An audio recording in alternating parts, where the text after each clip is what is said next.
Thank you. Right. I appreciate that, Joe. Yeah, I knew we were talking about that one. I figured. That's up to you, man. No, totally. Da da da da da da da da. Still doing Fox thing at 20? Yes.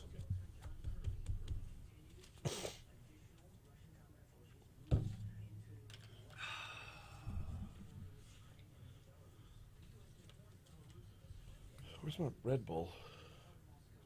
Oh, I didn't get it out of the fridge. Damn it. Could you quit Red Bull cold turkey? No. Could you give up Red Bull cold turkey? No. I'm. What's one of the 12 steps? I have to admit that I'm powerless You're powerless over Red Bull, over Red Bull. and your life is unmanageable. That's the Red first Bull. step. Red Bull has its foot on my throat. I could quit literally anything else in my life. Sure, you can quit at any time. What are y'all talking about? Judges suing other judges and what was the one I Internal said? investigation in Yes. Hammond over prison brawl. Yeah.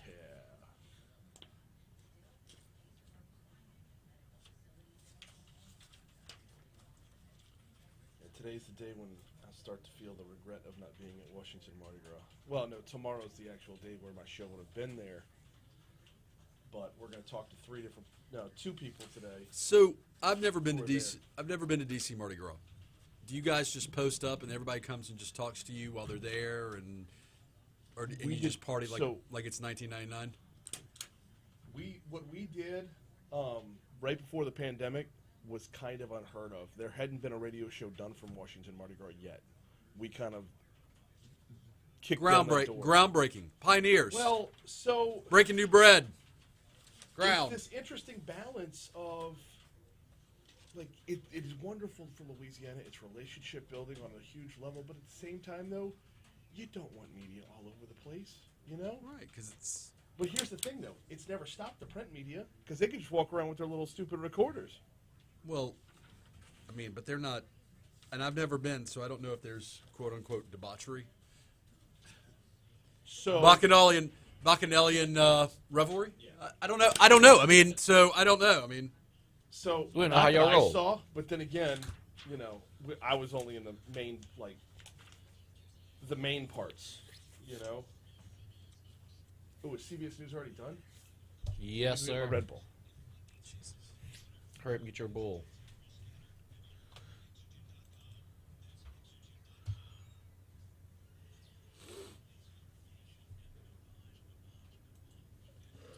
so I'm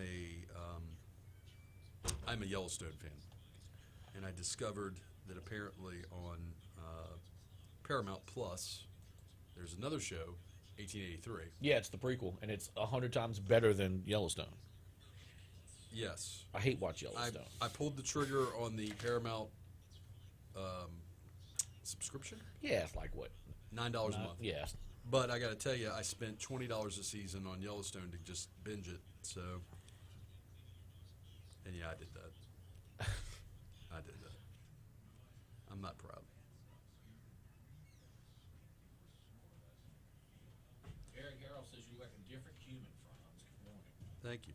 He is. a I've different actually human. gained some lbs back, so I need to get back to looking like the different human. I want to look sick. You know what I mean? That's what I want to look. You were well on your way. Yeah.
606 at Talk 107.3 FM WBRP.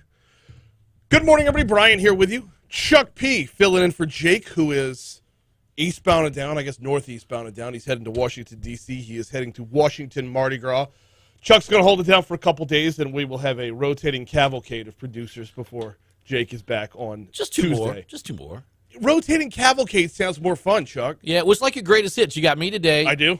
And tomorrow. Yeah. You've got Taylor Friday coming in, so Yeah. going old school with it. And Yeah. then Kay's going to jump in on Mondays. Very nice. I know. It's just rotating through until we get back around to Jake coming home on Tuesday. Yeah. But yeah, you, Taylor, and Cade, hold it down. Love it. We got a busy show for you today. Very busy show for you today. Our attorney, Franz Borghardt, going to be in for Legally Served in about 20 minutes from right now. We're actually going to bump that segment up a little bit because every time Franz is on, we just run out of time. There's no time. Going to see if we can't remedy that today. We're talking about what happens when a judge sues another judge. We're also going to talk about prison brawls. Oh, yeah.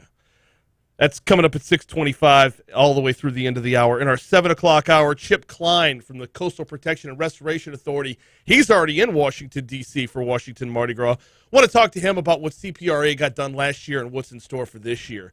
CPRA saw a number of victories, not the least of which during the hurricane season last year. There was a ton of devastation because of Hurricane Ida, but it would have been so much worse without the work of CPRA. There was a very definitive line between flood damage outside levee protection and flood damage inside levee protection. In fact, once you got inside the protection of the levees, all you saw was wind damage. And even outside, look at it, Grand Isle, as devastated as Grand Isle was, video on my TikTok, as devastated as Grand Isle was, there are areas where there were barrier islands just off the shore of Grand Isle. It was a lot less from the way that the angle that the hurricane took to get there, from the approach. If there was some sort of buffer provided by CPRA, it showed dividends. We're talking with Chip Klein about how you move that to the next level. What's next for CPRA in 2022? Chip will be followed by Congressman Garret Graves. He knows a thing about CPRA as well. Congressman Garret Graves also in Washington, D.C. for Washington Mardi Gras. D.C. Current, we do it every single week. We got a stack of topics to talk about with the congressman today. Everything from Washington Mardi Gras to flood protection in Baton Rouge to banning nutria trapping. Oh, yeah, we're all over the place. In the 8 o'clock hour, Scott Gaudin from Currency Bank is going to hop on board. Inflation continues to rise, and interest rates are about to go up. What does this mean for us on a personal level? We're going to talk with Scott about our own banking and our own dollars and cents. That'll be wrapped up. That'll be followed up, I should say, by Michael Cauble from WBRZ hopping on board to talk about what is basically the biggest news of the morning. And we're going to rewind the clock back to 2:59 yesterday. I apologize. This is a very long soundbite, but when you're at the helm of an organization for 16 years, in today's NFL especially, you get as much room to run as you want. Sean Peyton announced his retirement yesterday. Last week, I had a great visit, a tough visit with Mickey Loomis and Mrs. Benson and Dennis Lauscha relative to just looking ahead with what I want to do. And Mickey and I now, we're 16 years, and so I think that was challenging just because of our friendship more than our professional relationship. And then Mrs. B was awesome. You know, I love this about her. She said, well, go away for 2 or 3 months and come back in training camp and we'll be ready to go. And I thought that sounded pretty good, actually. But I'm glad that she told me to spend some time away and give this some thought, because it is a big decision, and it certainly affects a lot of people. You know, it's not often you as a coach have that opportunity to possibly leave, and it was something that certainly I hadn't really thought about over the years. you know, we coach, and at some point they tell you to leave. And as difficult as being fired is, it sure seems easier to thank everyone and move on your merry way. But this, I'll try to hit everything, and I'm going to ask or answer every question until you guys are done answering. So I'm sorry if this takes a while, but yeah, we're not in any hurry. 90 minutes later, the press conference ended. For a guy that normally doesn't talk a lot, he sure did talk a lot yesterday. So I sat there on the verge of tears basically throughout. Like, because his voice would break every so often where you knew where you knew the waterworks were coming. And he kept holding it back and holding it back. I'm like, just let it go, Sean. It was a gut punch, man. When I saw the headline, when it flashed over like breaking news, I literally screamed out, "What?" And Paul O'Neill was walking by and he came back to my office. He's like, "I assume that's Sean Payton news?" I was like, yes. So here's the thing. Sean Payton was hired in January of 2006. My oldest daughter was born in September of 2007. My oldest daughter is in high school. You have to be older than high school to have known any other Saints coach. Yeah. That's the long and the short of it. It is a glimpse in our fandom. It's a glimpse, but not just our fandom. It's a glimpse in our state history. And that's not some kind of ridiculous sports hyperbole. Sean Payton came in after the Saints had to relocate, and Jim Haslett, or as Mike Detillier says, Haslett, Jim Haslett relocated to San Antonio, couple debacle games in Tiger Stadium, but relocated to San Antonio and put up an abysmal season. The rebirth, rebuilding, resurgence of New Orleans coincided with his tenure as coach. And we get further and further removed from that, and we shouldn't forget that feeling. Year one, we went to the NFC Championship game. I went to both the two home NFC Championship games. I did not go to that garbage in Chicago. Yeah, no, my wife and I were actually in D.C. on a wonderful vacation at the time. Oh, there you go. Yeah. With the exception of watching that game in some hole-in-the-wall sports bar where every awful Chicago fan was. Just sitting there with my little fleur-de-lis shirt on, kind of trying to hide it because they're just bad people. Yeah.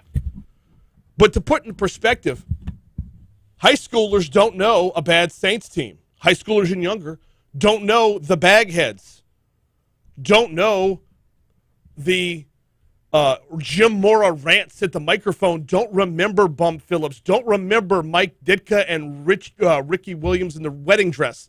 Like, take it all the way back to drafting a punter in the first round. All these things are ancient history from just a bumbling franchise that started to turn the ship when Tom Benson took over and culminated with the hiring of Sean Payton.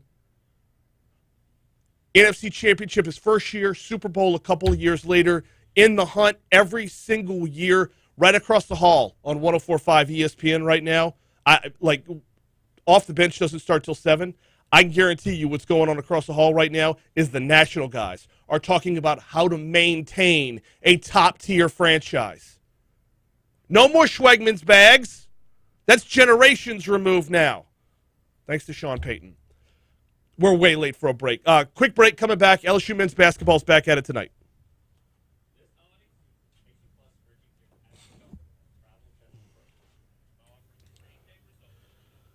Sunny Weathers on the YouTube stream as a good low comment to get everybody stirred up this morning.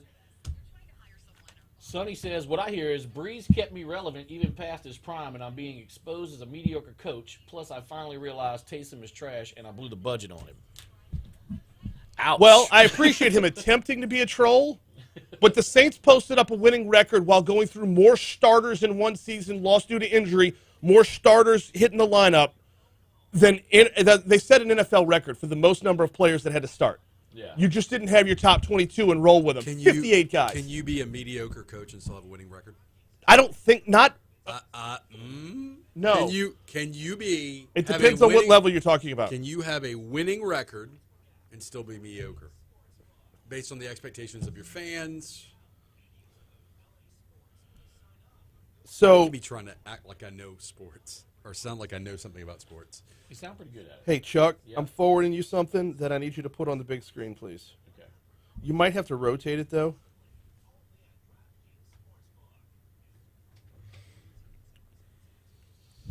It's all expectations, man. If you What- suck and you have a winning season, then hey, we feel good about stuff. If you win a championship and then you fail to repeat, and that's the problem, right?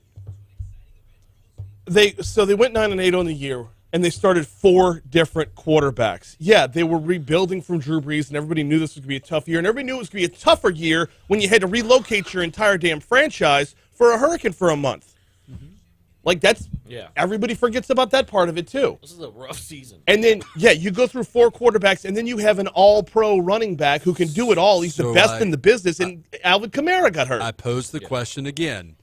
Can he be simultaneously mediocre and they have a winning season? Does he have anything else no, to no, prove? hang on. Let me answer that fully. Yes, but that's not what happened here. Byron says you can be mediocre, coach, and a winning record. Ever heard of Les Miles? I think that's where Sonny was aiming this discussion in the first place because he's a dubious fool.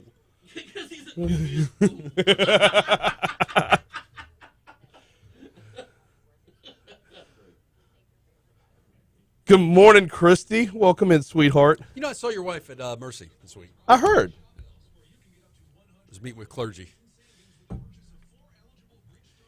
Kind of. Well, he's a deacon. Yeah, he's a deacon. I mean, that's not clergy. He's Richard. Yeah, he's a deacon. I mean, he didn't have Gucci shoes on. Well, we don't talk about that.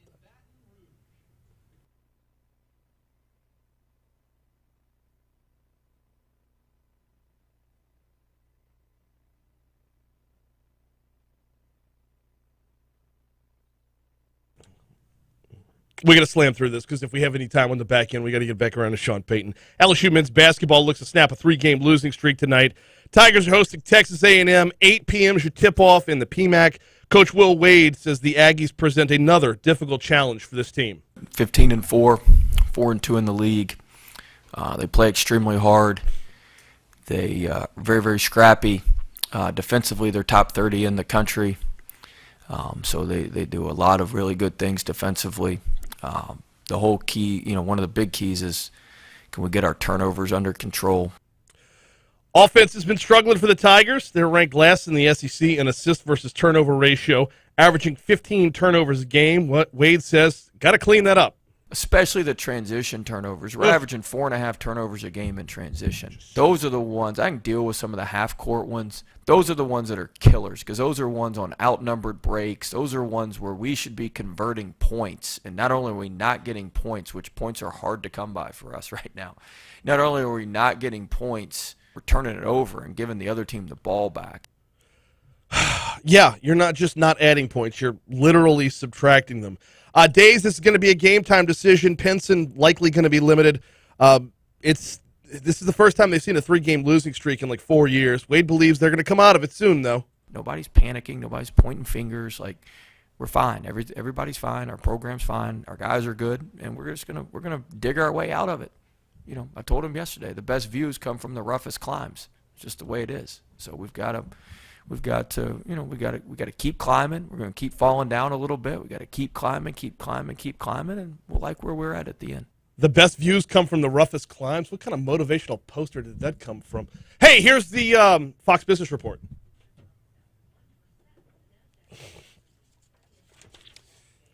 I'd have that as a motivational poster. I got a little cat hanging on a tree. Says hang in there. I mean, Get the frog I'm and not. I don't judge. Listen, I don't judge folks that got motivational posters in their office or cubicle. Is there a frog in a bird's mouth that says never give up? Never surrender. So you doing Legally Served coming back now? Or are you going to wait till 6:30? What do you want to do? You want to play the intro here? It's your world, for the on demand part, it makes more sense. It's your world. Hey, let me get in my complete collision first, though. Yep. And I'll get that picture whenever you need it. Okay.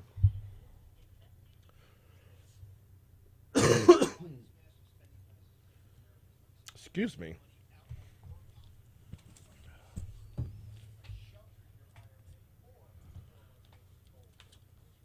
I like the went to the no nonsense 7 o'clock a.m. mass on Sunday. Ah, yes. It was beautiful. Get in there, get my religion faith on, get out.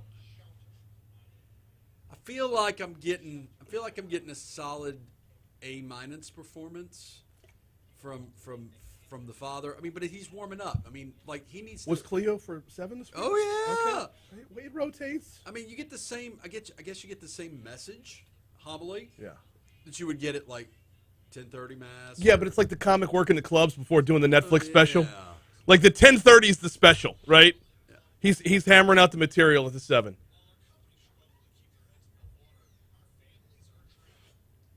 What up, T? Morning, T-Bob.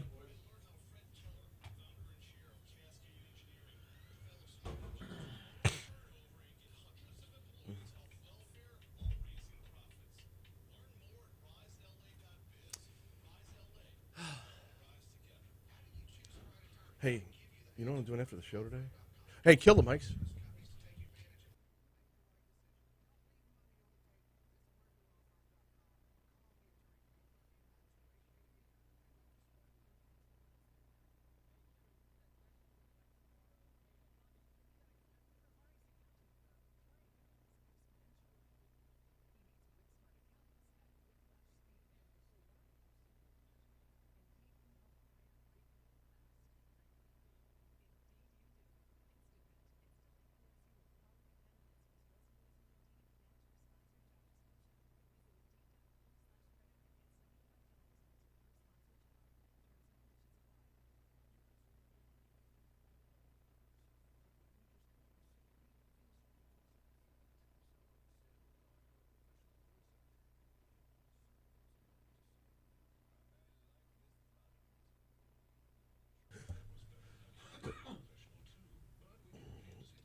I don't know if I'm gonna be at Rotary today. Who's the Rotary guest today? I saw it on the billboard. So Yeah. I was at my favorite coffee shop. Ran into an attorney buddy of mine, and he goes, "Man, all this media you're doing, you're going to be like the next Jim Inkster." And I felt like that was a hit to the gut. It was like if Okay. I ever heard a backhanded compliment, I was like, Well, see, I hear that completely differently than you do, though. To me, there are, on a local level, Jim Inkster's prowess at interviews is amazing. The guy's ridiculously good. You want to come back after this drive, do your live read? Yes. Complete Collision? Yes.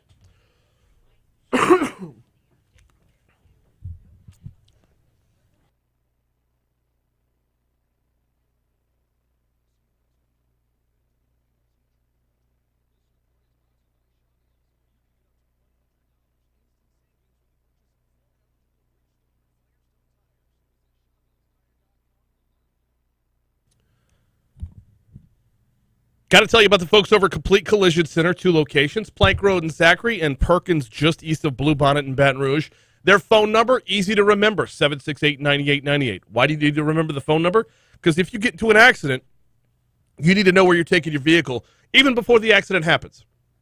Sometimes the officer on the scene might have a suggestion. Sometimes there might be a random tow truck that shows up when nobody called it. That's suspicious. You don't have to go where everyone tells you to go. You don't have to go where your insurance company tells you to go. Your insurance company has to pay regardless of where you go. And that's Complete Collision Center.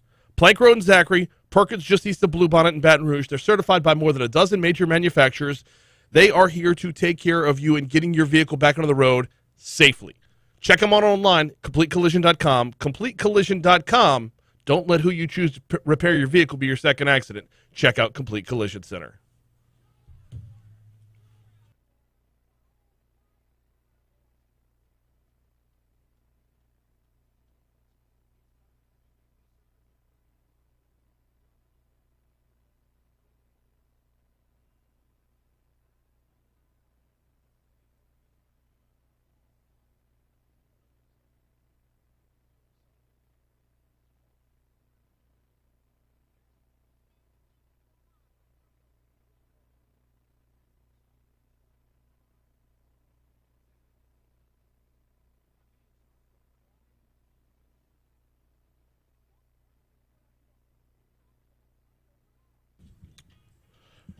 right, we're starting early today.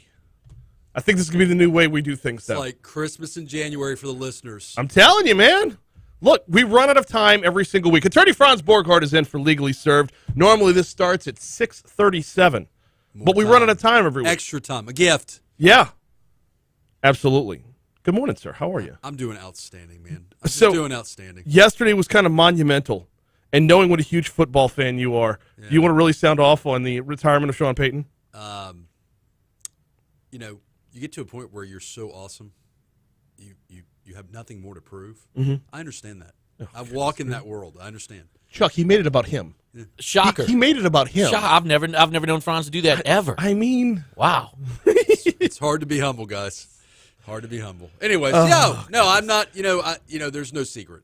If you've ever listened to me for any extended period of time, I'm not a huge sports talking head. yeah. So I appreciate Peyton's service to the Saints.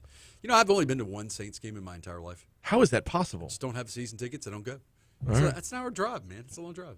Did you say that's a long drive to New It's Orleans? a long drive. Wow. Okay. Let's dive into a few of the I'm a topics. criminal for today. defense attorney. There's enough stuff here to keep me busy. I'm just saying, between the NFL and New Orleans in general, there's a client pool that's out there if you want to go down. Yeah, there is, Yeah. actually. There is. I haven't represented an NFL player yet. Yet. Yet. Emphasis on, well, if you go to more Saints games, you can get some, No, probably not. All right, fine. That's not an indictment on the Saints, just making fun of the NFL in general. All right.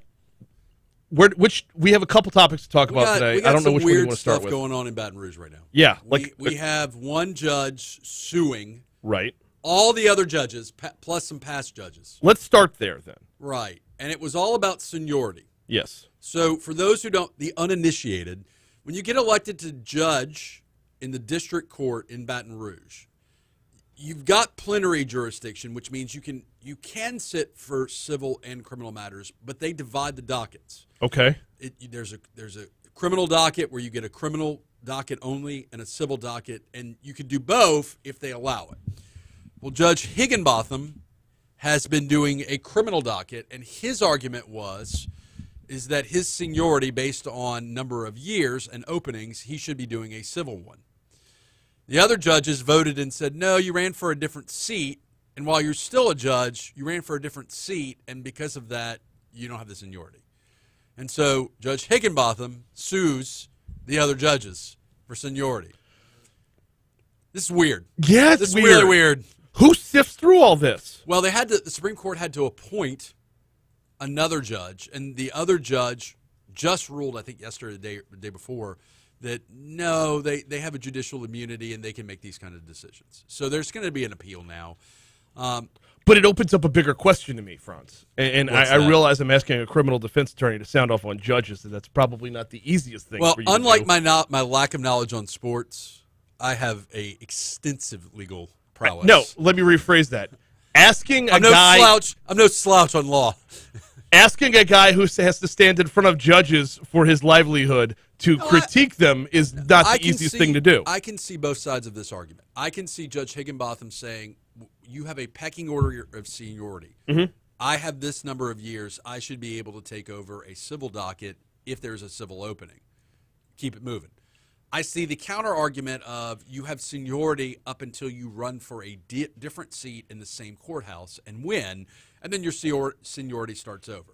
The whole thing for me, across the board, looking at Judge Higginbotham, looking at the other judges, the optics of this are just horrible. They are. It makes us, Baton Rouge, look a certain way. So we're going to pick up on that when we come back. We've got to take a quick break. We're going to check news. We're going to check traffic and weather. We're going to talk about this a lot more because the next question that comes up is who judges the judges. Right. It's about checks and balances. It's about a bigger discussion, not just what's happening right here. And the like Franz said, the optics, the talking points, the national headlines that come out of local news. Where does this all go from there? Legally Served with attorney Franz Borghardt. Yeah, we got started a little bit early. There's good reason for it because the discussion's off and running. Hey, if you're not watching us on YouTube, check it out. Mornings with Brian Haldane on YouTube. The conversation continues through news, which is happening now. So, I should probably open YouTube.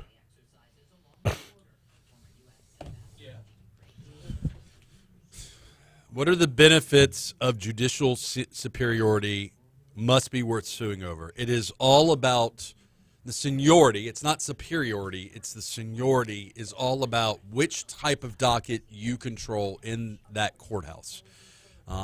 Seniority gives you dibs at an open civil seat to take a civil docket. And honestly, guys, it's perceived that civil is more prestigious. I disagree. I'm a criminal defense attorney, but I disagree because there's no higher stakes than human liberty. You want crash cast? Go after crash cast. There's no higher prey than human liberty. How about human life? Big game hunting. Yes. Criminal defense attorney, Borghardt Law Firm. Well, so okay, Oh, that's not a good advertisement. That's not. Sorry. it's a good point though, because there is perception within the business and perception outside of the business. Is Right. Well, like I would have thought that putting away criminals or being the judge who presides over that. If you want to run for a higher office one day, you want to be able to say, I ran a criminal and a civil docket. Right. And let's not mince words. Judge Higginbotham probably is young enough to where he could run for a higher office one day and have a legitimate shot of winning. Oh, hey, Chuck. Remember that picture I gave you? Uh-huh. Can you throw that up on the big screen? So, a year and a weekend ago, I was DJing a wedding. Actually, for some listeners, their daughter Megan was getting married. Shout out to the Gaudins this morning. And they sent me a picture of me DJing and just talk about, Fat Boy 50 and how far we both come. You got to get a look at this. Look at that Brian Dang, versus dude. this Brian. That's beautiful. How does this Brian feel? Because that Brian probably didn't feel great. I mean, sinus infection aside, I feel amazing. Look at that. Look at Fat Boy here. It's lots to love. Yeah, there I'll was. take it. I do like that stylish vest you had on. So though. I wear the vest when I DJ rocking the earth because everybody. I don't want to be confused with waitstaff because it's not a shot at waitstaff. I just don't know where you get your drinks. I don't know anything about the building. Exactly. Like, Where's the don't- bathroom at? I don't need to take your drink away from you because or bring you a plate of hors d'oeuvres because I don't work here. I'm contracted. So this is specifically to differentiate myself from those who actually do work there. But yeah, Do they put the tips in the pocket? no, I no. Okay, just asking questions here. So, but yeah, this was me 1 year ago, a year and a weekend ago. Troy Villa. Reading between the lines, it sounds like Judge Higginbotham would rather not deal with Franz. I zealously fight for my clients in criminal court. Yes. Galen wants to know: is civil? It must be less strenuous than criminal, right? Well, no, I don't know if it's less strenuous. I think it's a different dynamic. Criminal court is every single day. There's more human beings moving through. Until we get back in, I'm a Civil has less cases, but it's a full-time job either way. So This town it deserves. is civil is less strenuous though. Well, your decision making is less scrutinized. To me, the stakes aren't as high. Well, yeah, I just said that. But how is that not less strenuous? If the stakes are higher, there's more stress. There's more pressure.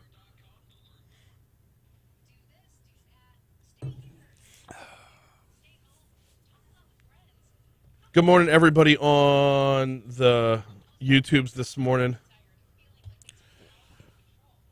Short commercial break, just 2 minutes. Okay, good. And weather. So, you got a Baton Rouge mattress outlet. And dude, we're just now getting to where we would normally start the segment. Yeah. Yeah, This extra time makes a difference. I think so. Jimmy B, you get BR mattress coming up. Okay, I actually, I'll push that back one more segment because I'm going to do a Go Slim here. So I need to talk to you about BR mattress. What about them? I'm thinking it's time.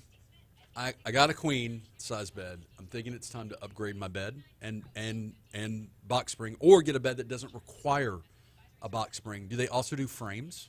Yeah. So they do the full package. You could do a whole. Well, you're not going to get like the elaborate headboards and all that stuff, but if you I'm not looking for a medieval torture chamber headboard. I just want a headboard. You get those on Wayfair. Yeah. No. Amazon Yeah. 4-post bed. I don't know if they have all the headboards and all that. I know you can get like an adjustable base to go along with it. I just want to live in a world where I don't have to have a box spring.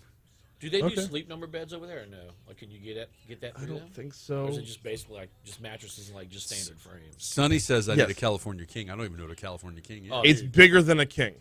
Okay. Yeah, that's what's in the shack suite at Lod Cook. Yeah. I slept in that thing during the hurricane. It's amazing.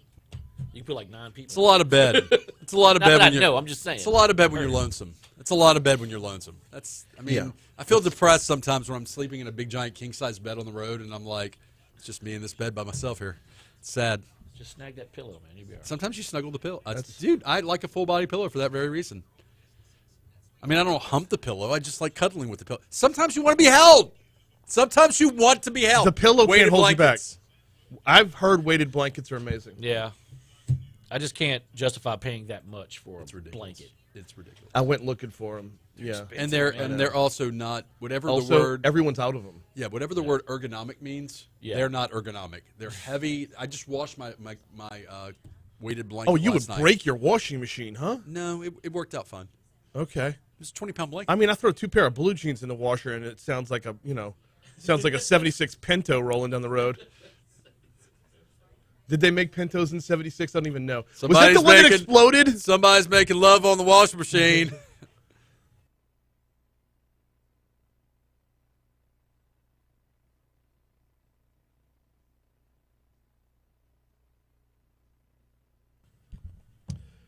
.637 Talk 107.3 FM WBRP. Legally served with attorney Franz Borghardt rolling right along, and we're going to dive right back into the conversation in just a second. I do want to make mention of, hey, if you're looking to knock off some pounds in the beginning of this year, if you're looking to adopt some healthier habits and you need a little accountability along the way, a little bit of coaching, there's 1,000 diets out there, but I'm here to tell you about the folks over at Go Slim Nutrition. 763-9600 is their phone number, 763-9600. GEAUXSlimBR.com is the website, or just swing by and see them. They are on Bluebonnet at Perkins Road. On the big screen, if you're watching us on YouTube, if you're not, get there. On the big screen, you'll see a picture of me from a year and a week ago. This was me DJing a little wedding. On the ones and twos. Is that literally a year ago? That's No. a year and a week ago. Last weekend was the anniversary. It was Really? popping up on my Facebook, and so yeah. Shout out to the Gordons, Amber, David. Their daughter Megan got married last year. Congratulations. Called me up to DJ. It's weird because pandemic and whatnot. Yeah. So they went through all the restrictions and everything, and well, you're gonna wear a mask unless you're actually eating or drinking. Well, let's just keep on drinking. But yeah, this was me a year ago. I don't remember you looking like that a year I don't- ago. Well, change is gradual, right? It is. Yeah, for Change sure. is very gradual, and it's generally when you see.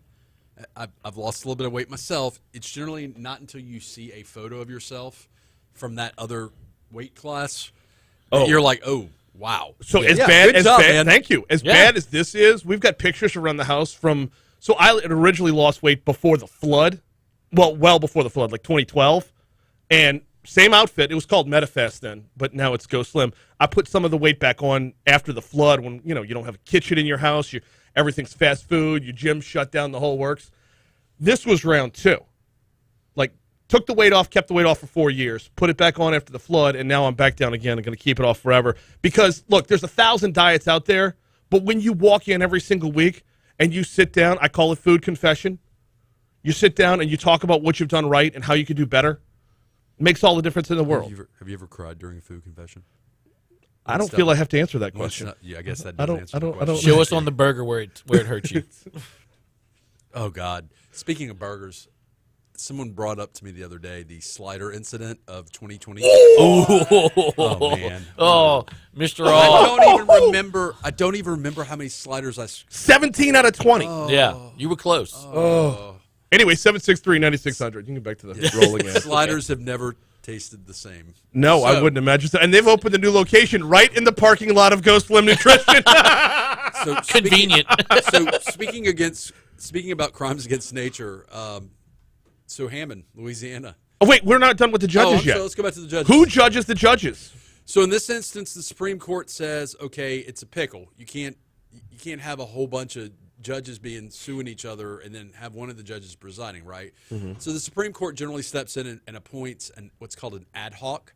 an ad hoc which, by the way, was a point of issue in this case, is could one judge sit over another judge? And it was just the whole – look, again, who sits over these judges is an ad hoc appointed by the Louisiana Supreme Court. But bigger picture, man, guys, this just looks really unprofessional and bad optics. Okay.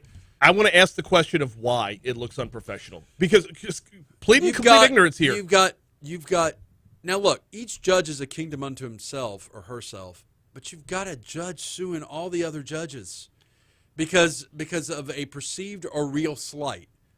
Like this doesn't handle your business. Just don't. I don't know. Just look, we are at an epic level of crime in this city. Yes. I mean, we are. Yes. This is a criminal judge essentially saying, I don't want to be a criminal judge.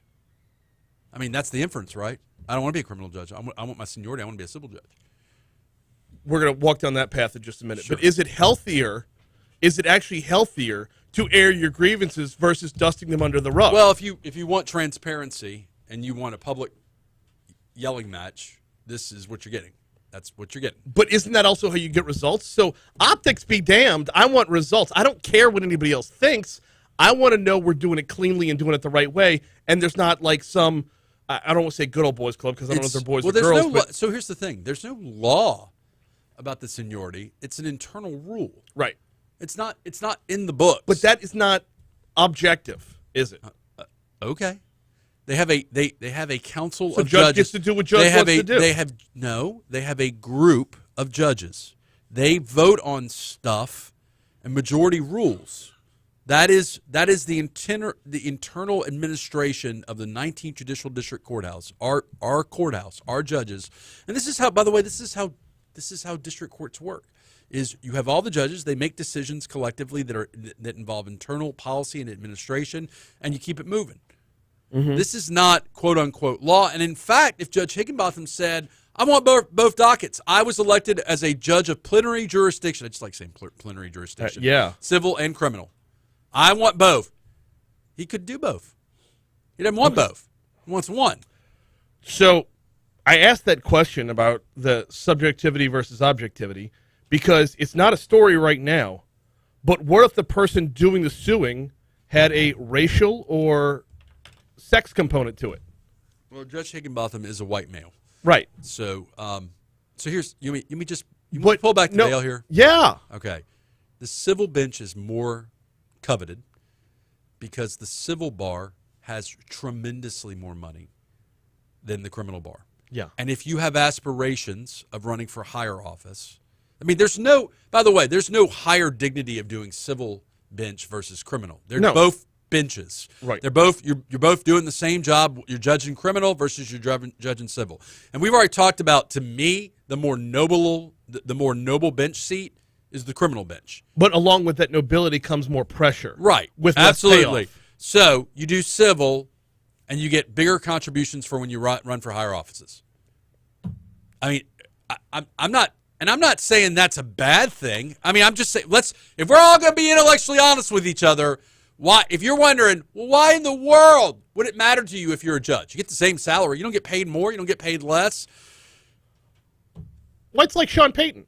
I mean, he could deal with the grind of being an NFL coach day in and day out, or he can go over to TV and make better money with a lot less work. You take a Gordon McKernan, a Peyton Murphy, a Dudley DeBosier, a Spencer Callahan, the heavy-hitting big PI attorneys in this city. Yeah.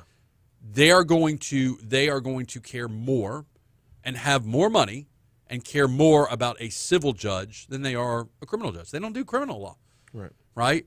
Us poor shepherds, us criminal defense attorneys, us shepherds in the wilderness of justice, and it is a wilderness, we're out there just doing the Lord's work. That's all we're doing. So, like a shepherd. You skirted my question, though. What's yes, Judge Higginbotham does not have any kind of racial component to this. Correct. But would the story be playing differently Yes. if it were? Thank you. Yes. Optics, yes. Yeah. And we know that. I mean, that's not – and look, we're all – again, I am a lot of things, but I promise you and the listeners I will always be intellectually honest when we talk. Let's just be honest. If this was a racial or gender issue, it would be framed a different way. This is being framed as I have the seniority, and to some degree there is an entitlement component of this, right? Because, absolutely well, there is. Look, you wait in line for 5 hours for Garth Brooks tickets. I don't even know if that was a thing. And somebody skips you. That bothers you, right? Well, that does play on a very basic universal feeling of when you're in line for something, seniority, when you're in line for something, when it's your turn, it's your turn. Yes. I get that. I understand that. But am I getting fired up a little bit? No, a little bit, but you get my point, though, is let's work through the bad optics now before the bad optics are racist or sexist the next time this is brought up. Let's hammer through it now, get our game plan. Sure. You know, it's like you need to elect Franz Borghardt to a judge position so that I can clean up the West Here's the area. thing, though, is once you announce you're going to run for something, I'm going to have to put a stop to all that. What? Talking about running for something? I think we all know the office I really want, the position I really want. I think we all know that. But no, being a judge is double tough. I would not want to be an umpire. I don't want to be a ref. I want to be in the game. We got to break it again. Coming back after Your Money Now. Let's talk about a booking room brawl. That's next. You know, like happens. Do what? Wait. Sonny, Franz needs to be a judge and have a mustache. Well, I am working on a mustache. I don't know if you've noticed this or not. And a I little wasn't going to say and a anything little because soul patch, I too. couldn't tell if that was intentional or not. Yes, I'm trying to grow a mustache out. And no, I'm not trying to insult you by that. What's wrong with the mustache? Chuck, how do you feel about mustaches? Why? I don't know. Why? Wait, when did the mustache become creepy? Not creepy, but just kind of like Like, what are you doing there? Are you trying to make video? Are you trying to wait? Trashy? trashy, kind of just like sleazy. Didn't you just raise a? Hey, Galen paid money on the Slider Challenge. Didn't you just raise a whole bunch of money by dyeing to grow a beard? Not a mustache. What if you can't grow a beard? What if God doesn't allow you to grow a beard? Don't do it. I mean, if you can grow goatees, sure. Goatees are fine. Just not. I don't know. Oh God! Can you Stash. imagine? Could you imagine me as a judge though? Scary. No, I don't think so. I don't think so. Well, the one thing is, and Brian alluded to, I don't know that I would be able to continue to do radio commentary anymore on local cases. You would. A judge has a certain set of rules that they have to follow, and I'm a rule follower. Franz Borghardt is a rule guy. Sonny says Tom Selleck can have a mustache and no one else. Sam Elliott. Sam Elliott. Sam Elliott. Sam Elliott's the Elliott right from answer Roadhouse. Sam Elliott from Sam The Elliott Big from Lebowski. That dude can grow a mustache. Also, and this is relatively new to the game, but Ted Lasso. Oh yeah. I don't think he's the same coach without that mustache. No, he's not. God, what if he comes back next, like the last season, and it's just like no mustache? Wait, what do you mean the last season? They're only doing one more? I think it's only going to be one more season. They said the way they planned this was for it to be like a beginning, a middle, and an end. So I guess getting back to the. Oh wait, no, I shouldn't give spoilers. don't give spoilers. Okay.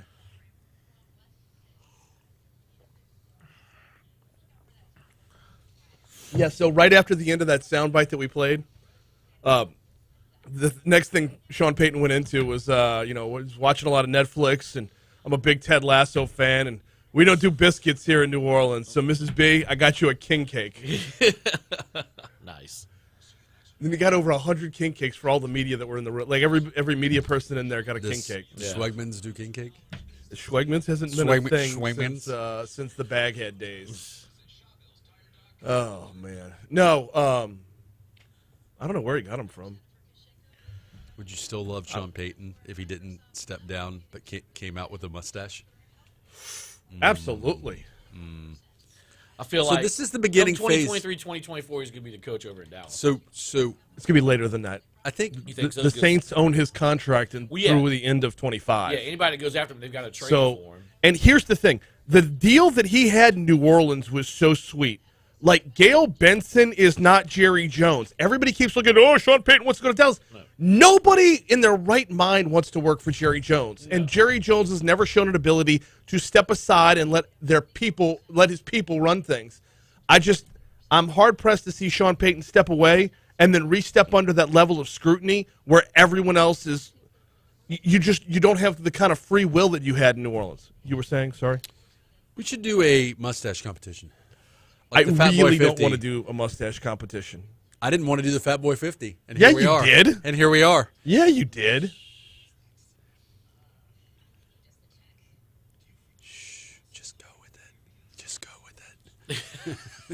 I look stupid with a mustache. And I don't. Well, I mean, like Sonny said, everybody but Tom Selleck, Sam Elliott, and Ted Lasso. My ex-wife looked at me on Sunday and goes, "We're going to talk about that thing that's going on in there?" And I go, "What? That thing on your lip? We're going to talk about that?" I said, "I don't know what you're talking about." And she goes, "Oh, that's the approach we're taking now. Is we're not You getting lawyery with your wife? God bless my ex-wife. She's a good soul. She's a good spirit. Good spirit." So she was successful changing a shower head. Yeah. Yeah, you just got a glimpse into the dynamic of the marriage. She was the handy woman. You know what? It's 2021.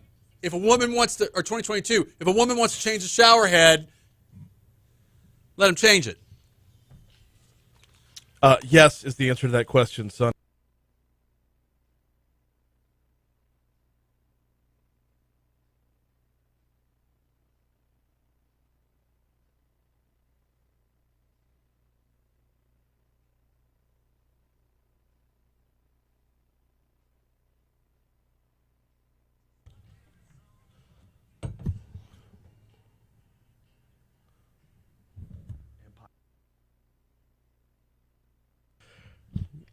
.652, Talk 107.3 FM, WBRP. Legally served, rolling right along as part of Mornings with Brian Haldane. Attorney Franz Borghardt is in for the third and final stretch of the segment, which so far, I mean, we haven't run out of room yet.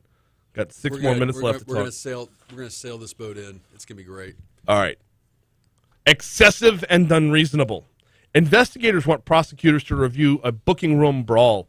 Takes you down to Hammond, courtesy of Chris Nakamoto and his unit, his WBRZ investigative unit. After more than a year of reviewing a booking room beating exposed by the WBRZ investigative unit in the summer of 2020, the findings were turned over to the Hammond City Council Tuesday night. Videos showing officers beating a handcuffed black man as he was being booked in 2017. Lawyer Michael Adams from Baton Rouge was hired to look into the case. He told WBRZ it's his recommendation the case be turned over to state and federal prosecutors. I have multiple questions about this story, Franz. The first of which is, turned over to the Hammond City Council. Does any city council have purview over this sort of thing, or should this go straight to courts? Well, so the city council may be the governing authority that handles civil cases with regard to the prison there, just like our council deals with the civil suits with EBR Parish Prison. Mm-hmm. And look, that video looks like something out of Roadhouse. It's troubling. It's rough. It's very troubling, rough. Yes, right. And excessive and unreasonable is an apt headline. Yeah. So the fact that this is kind of just dragging along, I don't. We were talking optics earlier. Just kind of. So the council has probably has say over it in terms of the civil issues, and then the other issue is, and arguably some of the civil issue, some of the civic issues that face Hammond. The other issue is if there is a lawsuit, like our council, they have to sign off on any settlement or judgment. Mm-hmm. So, they hired an independent attorney to look into it. Right. Who hired an expert. That expert, by the way, his most recent work before that was being called as an expert witness in the George Floyd trial. Yeah, no big deal. Yeah, right. So you have a neutral attorney, a neutral expert saying, yeah, guys, this ain't good. So the question becomes, what are you going to do about it? Well, yeah, get rid of the chief of police is what's on the table, right? Well, among other things. Well, that, again, council issue, right? Right. Are you going to do something about those officers? Are you going to criminally prosecute those officers? Is there a need to criminally prosecute, or is it just a civil issue? We talked earlier in the show about civil versus criminal. Sometimes you have overlap. Sometimes you have a criminal matter that has a civil component, and sometimes you have a civil matter that has a criminal component to it. So it's. But don't those normally happen sequentially, where you handle the criminal first? No, you can handle both at the same time. Really? But here's the other thing. Going back to the phrase we used, optics. Yeah. If you're on that council, what do you want the city of Hammond to be known for? What do you want the optics to be? That by the way, this is okay. I mean, they're just criminals. It's okay, right? I mean, if a criminal falls or gets the snot beaten out of them in a booking area, I mean, where's the crime? Do you want that optic, Or do you want the optics of this is entirely unacceptable behavior, and we as a community, we as a council are not going to stand for this unacceptable behavior, this brutal behavior by these police officers who are trusted with keeping law and order? That's the optics decision. And sadly, guys, there's no middle ground on that. Really, what is the middle ground on that? What happened to start the fight? If you have someone detained in a booking area, and again, the video speaks for itself, guys. To me, there are, again, it's what does Hammond want to be? What does Baton Rouge want to be? Baton Rouge is dealing with a crime epidemic. Yes. Or pandemic. It's epidemic, not It's pandemic. epidemic. Yeah, not pandemic. That's Where something the else. pandemic is another story. What do you want to be as a city? What do you want for your community? These are the questions that start coming up. Okay, can we not walk down that path? Sure, absolutely. All right, fine. It's your show. Baton Rouge Police Chief Murphy Paul has said repeatedly, they're arresting the same people over and over and over again, right? Now, we're walking down a hypothetical here, so let's walk down the hypothetical. What if the guy who's being arrested in that video has been arrested every week for the last 3 months? Are you suggesting that he deserves a beatdown? I'm suggesting that police officers are just as human as you and I, and everyone has a breaking point. So Chuck gets arrested 10 times, and on the 11th time, the law enforcement officers decide, hey, I'm gonna give Chuck a little extracurricular lesson that maybe he'll learn. No, that doesn't work. The breaking point, the argument of I have a breaking point, I've had enough, so I'm going to beat the bejesus out of somebody. I would gladly represent that poor soul, that victim, and cash the check. How many times in your life have you heard that the definition of insanity is doing the same thing over and over again and Sure. expecting a different result? So, but law enforcement is tasked with enforcing and following the law. They don't get to use this is not the Dark Knight where you get to break the law to enforce the law. No, that's not how this works. And in fact, just as a reminder, that scenario that we're talking about, that hypothetical, that is a violent crime. Beating the bejesus out of, or the snot or whatever, beating up someone who's in your custody as a law enforcement officer, that is a violent crime. That is a part of the statistics. It is a violent crime. Now, it may not be a violent gun crime, which is the other issue that the city of Baton Rouge is facing, right? The parish is facing gun violence. Yes. Yeah. All right, what's coming up on Go Rouge? We've got the dean of the law school who also does belly dancing and yoga. Wait, what? Oh, yeah. Buckle up, baby. She's coming on, and then we've got Adrian Owen from 368 going to come on and do some talking about various leadership topics, as well as I can just glossing over the belly dancing yoga master. Slide right past it. I mean, that's fine. Look, we as lawyers, we're peacocks. We got to be able to fly.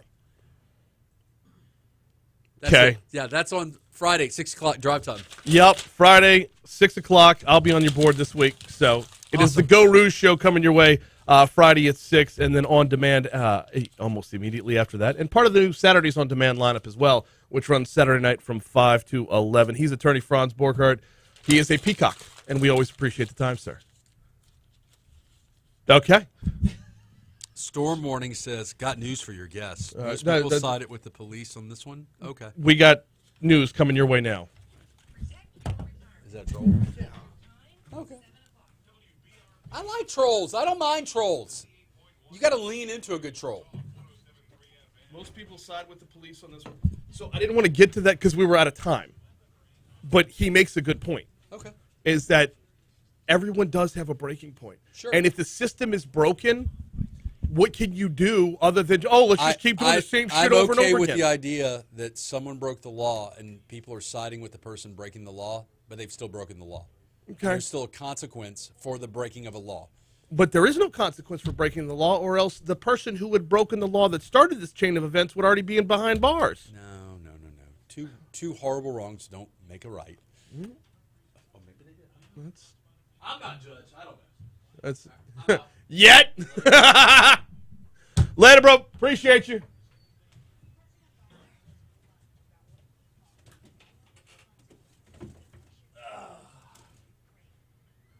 No, it's a good point. It's a good point. Is that if the law is broken, who do I see? No, not if the law is broken. If the system is broken, who do I see about that? Yeah. Like, where do I go from here?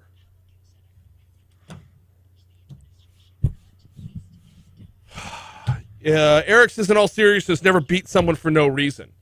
We don't know that there was no reason.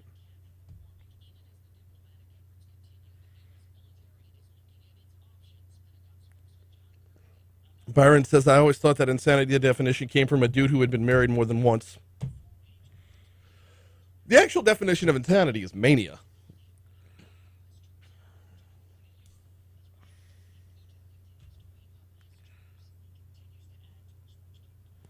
Bro, are we about to go to, like, is there about to be a third world war? Dude, I really feel like there's about to be a third world war. it's looking pretty and I'm pretty getting intense. more and more worried that we're going to lose this one. Yeah, I don't know. It's interesting what's going on over there at the Ukraine.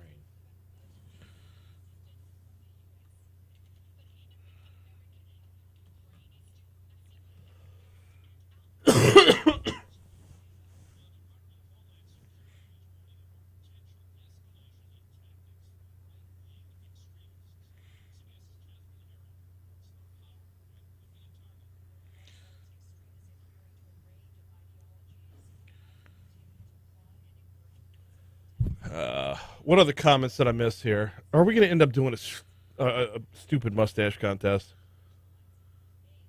Hugging them at jail doesn't keep them from coming back. See,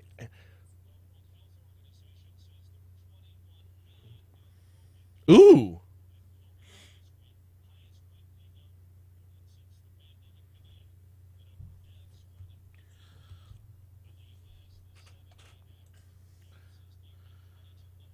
Well, then, let me go ahead and share the... let me know when the audio for that's posted. It's about to be posted in a second. What the heck?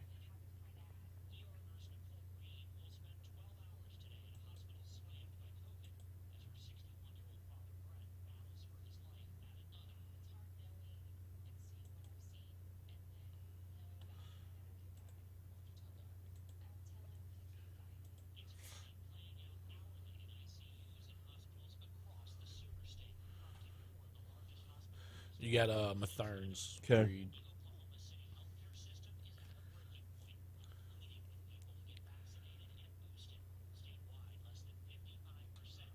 Ah!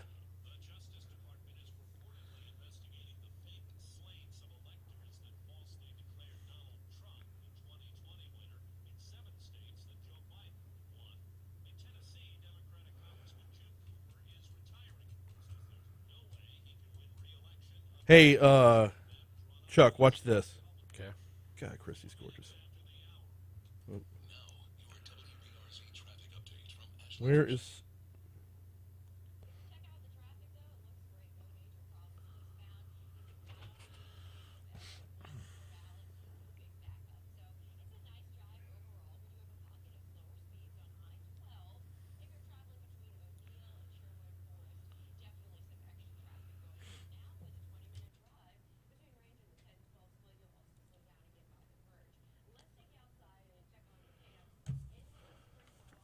What is it?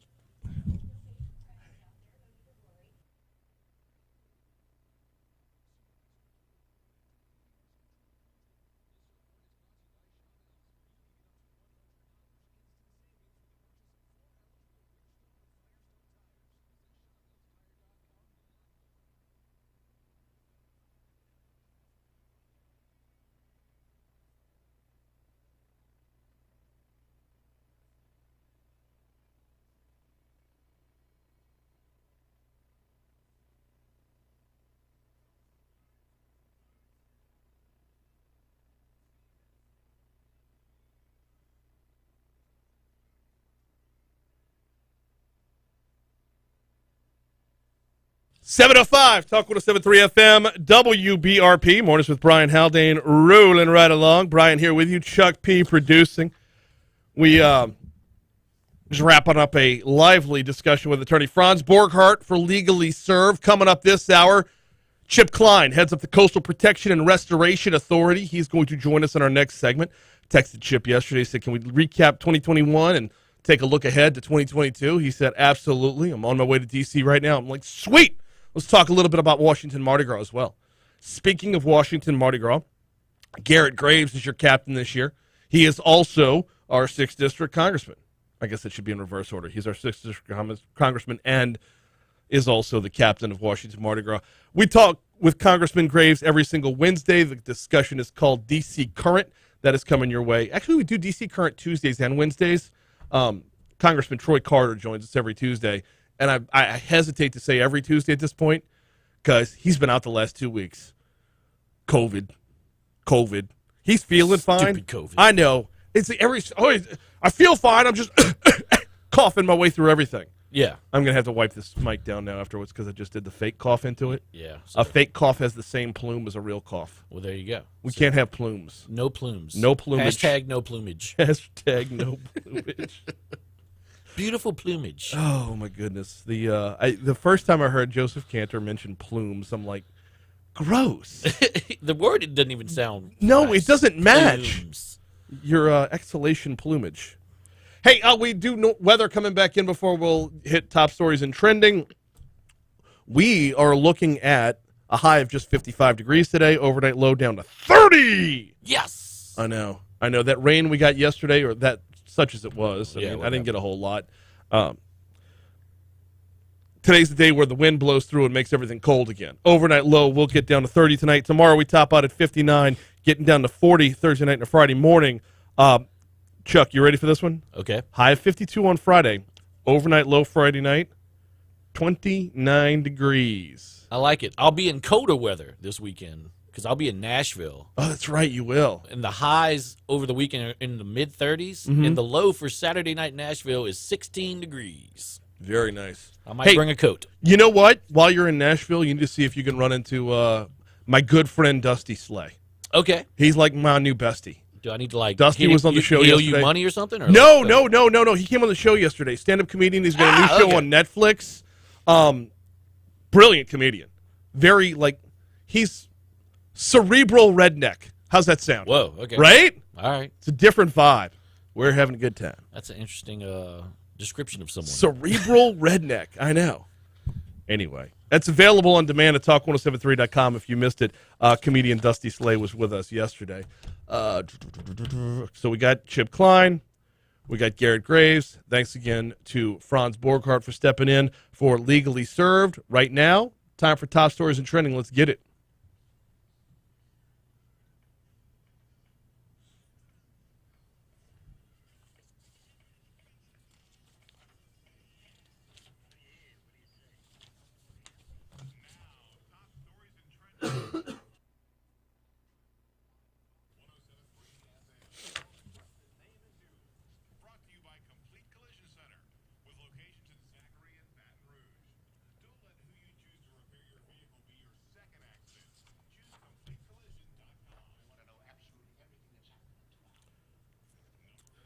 Southern University's search for the new head of its school system has come down to 3 finalists. Among them is Lawrence Alexander, who was one of the top candidates for the LSU president vacancy last year. University said it's Alexander, chancellor of the University of Arkansas Pine Bluff, Walter Kimbrough is president of Dillard University in New Orleans, and Dennis Shields, who was the chancellor of the University of Wisconsin-Platteville. The finalists are expected to visit the Baton Rouge campus February 1st through 3rd for meetings with the Southern University System Board of Supervisors, employees, students, and alumni. A suspect who led officers on a chase through Baton Rouge Tuesday night is in custody after officers surrounded a residence on Tecumseh Street. Baton Rouge police said the pursuit started around 8:50 p.m. on Florida Boulevard. The suspect led officers to a residence on Tecumseh where they was taken into custody around 9:50. No more details were made immediately available. Coming off of a year of record homicides that don't seem to be slowing down. That's not a fair sentence. They're slowing a little bit. A little. A little bit. Well, the back half of 2021, they slowed a lot. We were on pace to break the record by more than 100%. And we ended up breaking the record by about 16%. Yeah, Still a huge number. Yeah. Not taking it lightly. No, not at all. But, I mean, yeah. Monday, the Baton Rouge Police Department announced new crime-stopping initiatives, including the use of SWAT teams and drones. Mayor President Sharon Westenbroom introduced her own program yesterday. Quote, "We know that public safety is a priority for my administration, for our council members, and is a priority for our entire city and parish. The mayor's office will work with local, state, and federal law enforcement agencies to establish a 3-year violence reduction plan involving the Department of Justice." Ooh, Department of Justice. Might have to check in with them a little bit. Huh? Jeff Landry, Sharon Westenbroom. The Odd Couple. It's like a superhero with the Department of Justice. It's the Coming League, soon to Netflix. The League of Justice. Sharon Lewis, an LSU athletics executive who made headlines last year when she sued the university over how it allegedly covered up Title IX complaints, is no longer employed by the school. Lewis is we should have done this in Legally Served. Oh, man. Missed opportunity there. Lewis's attorney released a statement Tuesday confirming her termination from the athletics department. Lewis, formerly LSU's associate athletic director of football recruiting and alumni relations, filed a $50 million lawsuit against the school last year, alleging she was harassed and retaliated against in 2013 for trying to report inappropriate conduct from then head coach Les Miles. Attorneys representing Lewis said a law firm identified in the suit as Taylor Porter was hired to help cover up that misconduct. It's not often, it's barely ever, a sports story is going to be your number one headline and top stories in trending, especially when that sports story does not originate in Baton Rouge. But that is exactly what's happening this morning. "I don't know what's next," Sean Peyton said, stepping down. The New Orleans Saints are in search of a new head coach. Sean Peyton announcing his retirement yesterday in a 92-minute press conference.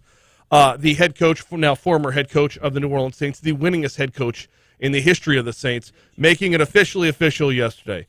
Peyton stepping down after a 16-year, 15-season head run that included the rebuilding of the franchise and, dare I say, rebuilding of the city in the wake of Hurricane Katrina.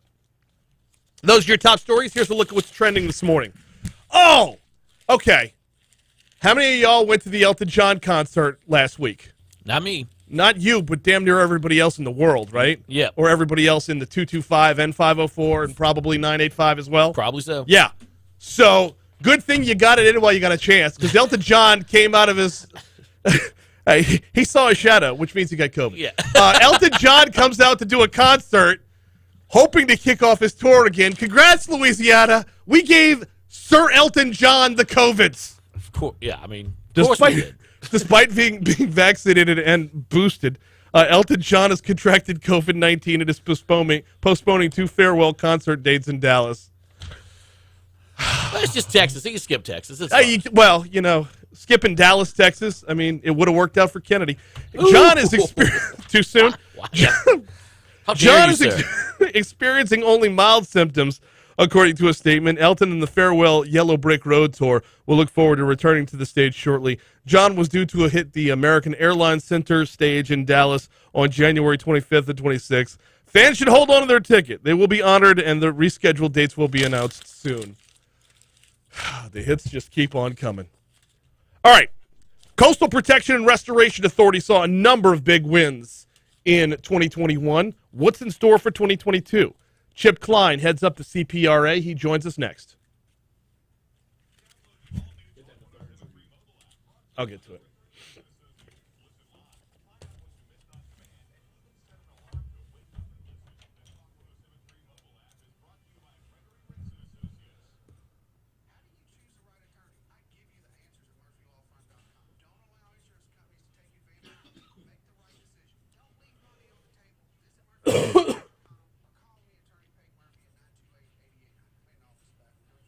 Is that Chip? Yeah. Brother Klein, what's happening, man? I'm good. So I want to recap wins for 2021 and where we go for 2022, but also kind of a field report from Washington Mardi Gras, because your office especially is one that, gets a lot out of this. So I love touting the importance of the whole event. So we will hit that as well. Appreciate you.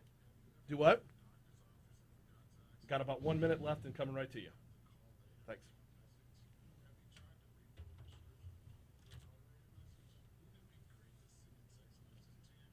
Would you see who that is? I'm sure it's somebody just shouting. Talking to some groups.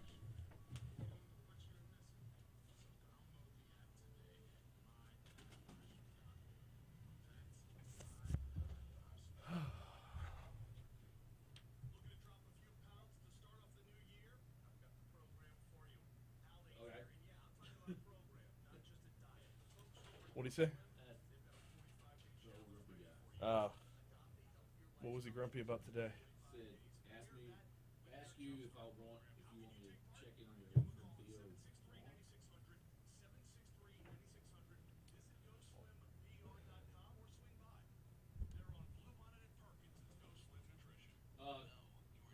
Do weather again at 8 coming back? Yes, Okay. but not 8:30. Because by Not at 8:30. 8:30. No, we'll do it at 7:35 and then 8:05, but not 8:35. I'll do my own at 8:35 because by that time the weather's outdated. What she put in at 5 o'clock in the morning? Okay.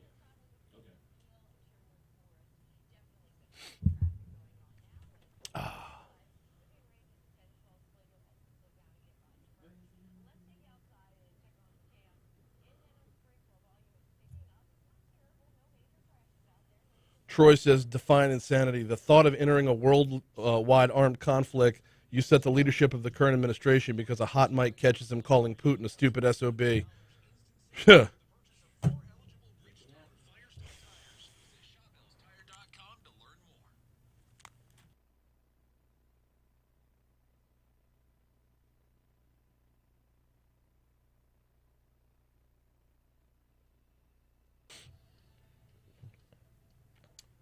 717 Talk 107.3 FM WBRP. 2021 saw a number of challenges on the environmental front. Hurricane Ida ripped through and did a lot of damage, but not as much as it could have. And that's due in no small part to the folks over at the Coastal Protection and Restoration Authority. Let's talk about a few of the wins from 2021, a few of the places that need improvement, and where we're headed in 2022. Chip Klein heads up to CPRA, and he joins us right now. Good morning, sir. How are you? Good morning, Mr. Haldane. How are you? I'm doing very well this morning. You are joining us from Washington, D.C. We're going to have to save some room for that on the back end as well because I'm a huge fan of Washington Mardi Gras, and your office is one that can attest to the benefits of it. So we'll definitely talk about that as well. Sure. Let's start with 2021. As we put a button on last year, I know we're a good 4 weeks into this year, but as we put a button on last year, your office saw a number of wins, Hurricane Ida being one of the big ones. What were some of the things that we took away from 2021? I think 2021 was, as you were saying, Brian, was really a monumental year for CPRA. I think the biggest thing that stood out to us is all of the investments that had been made from a protection standpoint, from levees, floodgates, pump stations, even to our coastal restoration, our barrier islands, when we're restoring the marsh. All of those things proved not only to be successful in the storm and knocking down surge and things of that nature and protecting communities, but they also proved to be sustainable. You know, a lot of questions we get from the public is, it's great that y'all are making all these investments, but they're just going to be wiped away by the next storm. And that, Ida was certainly a test for all of these investments, but it proved that these investments work and that they are sustainable. So when you're talking about what those investments were, those wins really, or those really large-scale restoration projects that have been envisioned for years. You know, some of these barrier islands that are 2 miles in length, which are our first line of defense in coastal Louisiana. Some of these marsh creation projects that are in excess of 1,500, 2,000 acres of marsh in Plaquemines Parish, in southwest Louisiana, in lower Lafourche. And then some of really the hurricane protection wins was some huge announcements on the River Parish protection system, the West Shore, which Congressman Graves was instrumental in securing, the Bayou Chene floodgate, which is that critical floodgate on Bayou Chene, which prevents the backwater flooding going into that 5-parish area in St. Mary, Iberville, St. Martin, Assumption, which we see during high river times. So those are all projects that have been completed. A great monumental year for CPRA last year, but looking forward to 2022 is going to be even better. In what ways? Because, I mean, there's no doubt that a lot of the barrier islands around Grand Isle specifically, I mean, the barrier islands around Grand Isle really helped Grand Isle just as an island, helped it survive.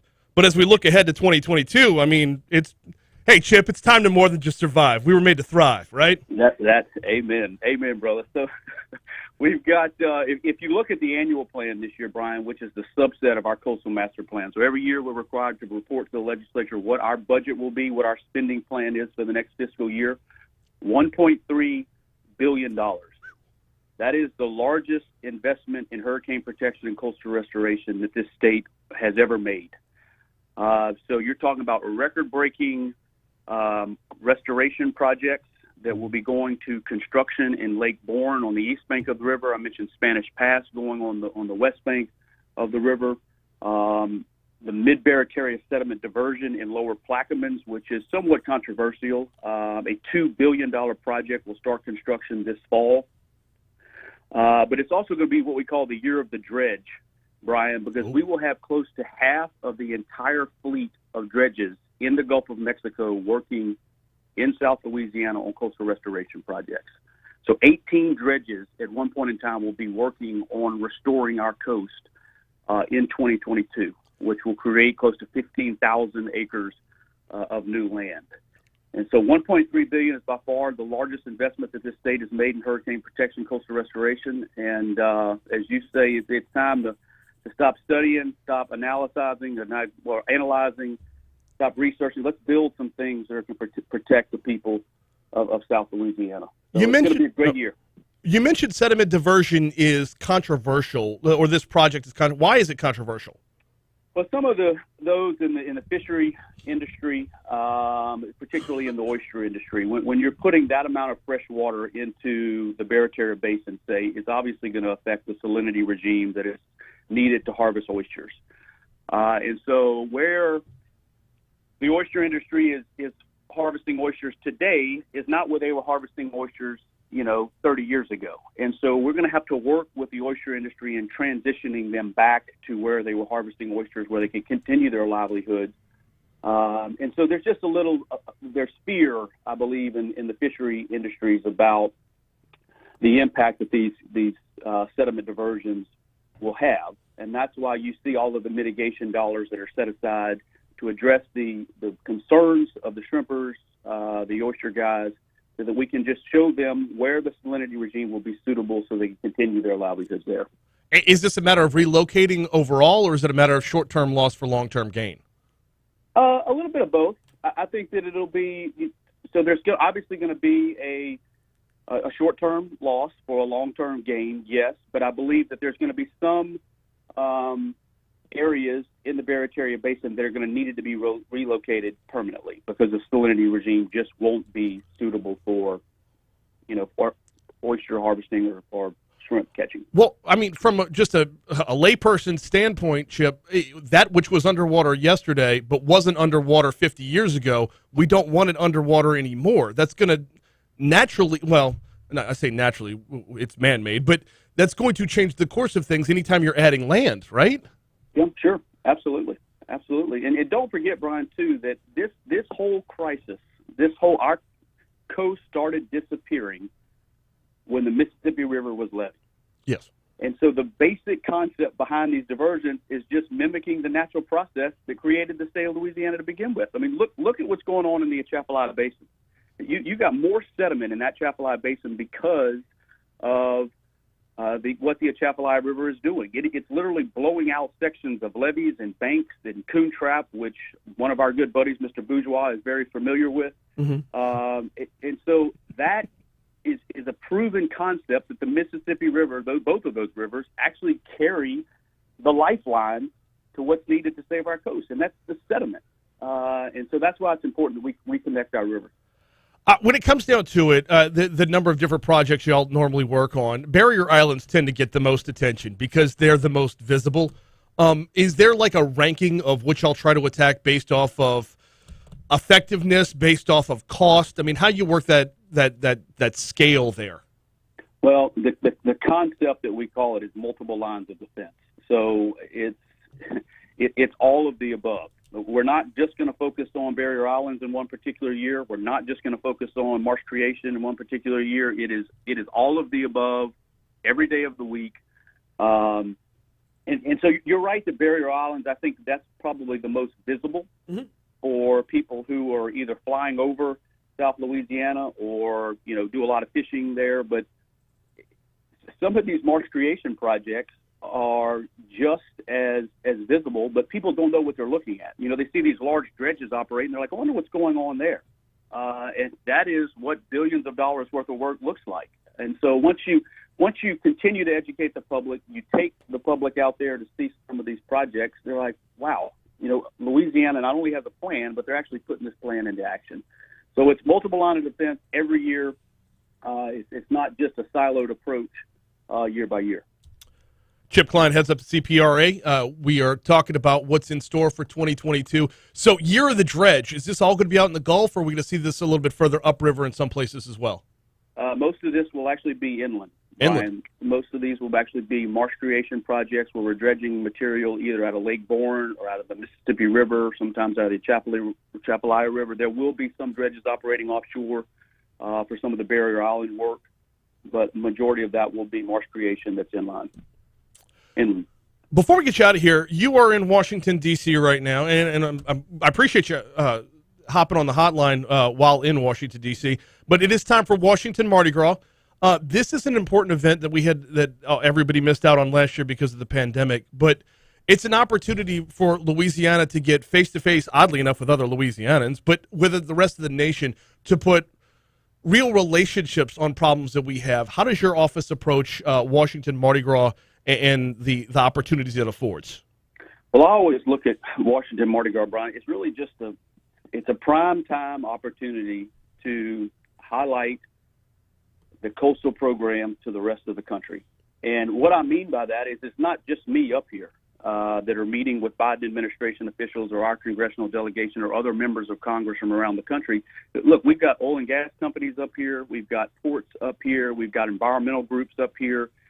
And when all of those stakeholder groups are singing the same song that we are within the coastal program, it really does get people's attention for additional revenues, for the importance of coastal Louisiana to the rest of the country.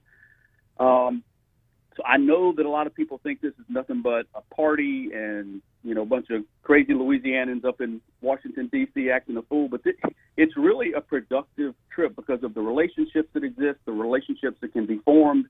And then, just educating people on the various problems that we have in Louisiana and the overall importance of our coast. Well, it's an opportunity for a guy like you in your position to talk about sediment diversion or barrier islands, and then have the business owner whose business is just inside of the levee protection that says, yeah, it saved my rear end last year, and that's how success breeds success moving forward. That is such a good point, Brian, because I still think there are too many people, even that live in South Louisiana, that look at this issue as, well, that's a conservation type issue. That's about wildlife and fisheries and things like that. But people don't appreciate what coastal restoration really means for their overall protection and livelihood. I mean, some people recognize it when we get into June through October every year, but then people forget about it outside of hurricane season. And so restoration projects like sediment diversions, marsh creation, they work hand in hand with our inland protection and flood protection systems as well. Which works hand in hand with the bottom line for state revenue from our budget every single year, whether it be not flooding in South Louisiana or not having Highway 1 flood, for crying out loud. I mean, the millions of dollars per minute that we lose when that road is underwater. It's not just about protecting birds or turtles or oysters. It's about business. And I'm going to let you get back to the business going on in Washington, D.C. Chip Klein, head of CPRA, thank you so much for joining us. Thank you, Brian. All right, talk to you soon. We got news coming your way in just a minute. Enough time for me to send you over to Mathern's Market, because while it's Washington Mardi Gras, it's carnival season back home. I want a little Godfather 3 on that one. Every time I think I'm out, they pull me back in. Mathern's Market's got you covered for your king cakes.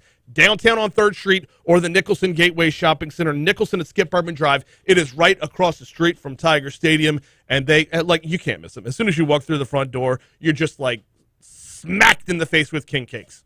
Not literally, but they're there. And they're a full-service grocery store. You can knock out all your grocery shopping. Nicholson Gateway Shopping Center from Mathern's.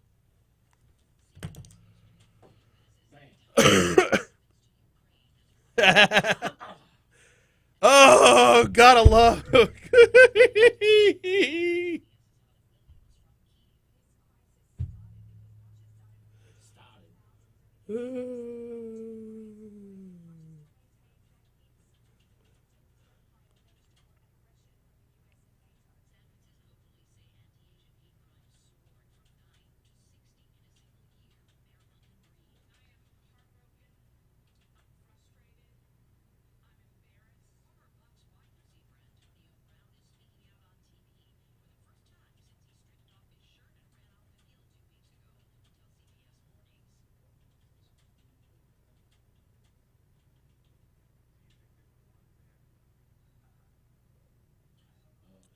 He ain't wrong. He ain't wrong. Okay. Oh, we need the Citizens Bank poll over here, man. Forget 104.5. Would the Bucks have won if Antonio Brown would have been out there as well?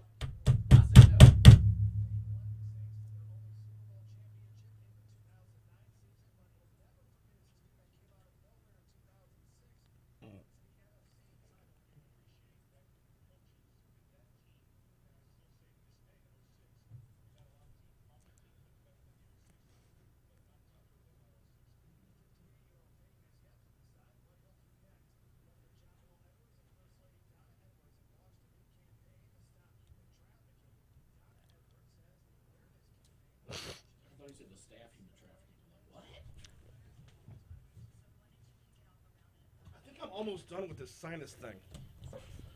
Like, I've had the Ehrlich Bachman mucus. Yeah. Is he still the voice of Mucinex? What's his name in real life? Phone like something. What is his name? Miller? T.J. Miller? I don't think he is. Okay. Yeah, I think he got canceled. Hey, he got canceled across the board. Yeah. Yeah, I think I'm almost done with this cough from the COVID. I think it's finally almost over. It's Oh, I got to find out if Haggai's back in this week. Your boy's been out for 2 weeks now. Really? Just testing positive for the COVIDs. Gotcha.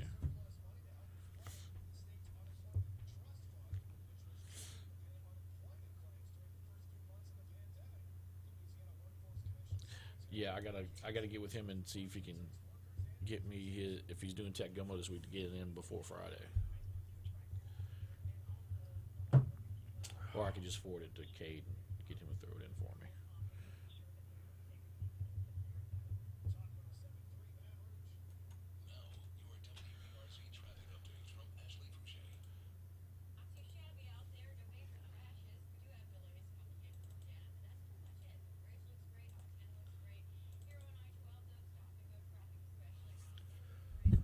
Eric says, now someone says what I said about the levies. Byron says, I'm not sure reminding the Biden administration about our petroleum industry would be helpful to securing federal money for L.A. Talk about the rare lizards that can be saved. That's the beauty part, though, Byron. It's both, isn't it?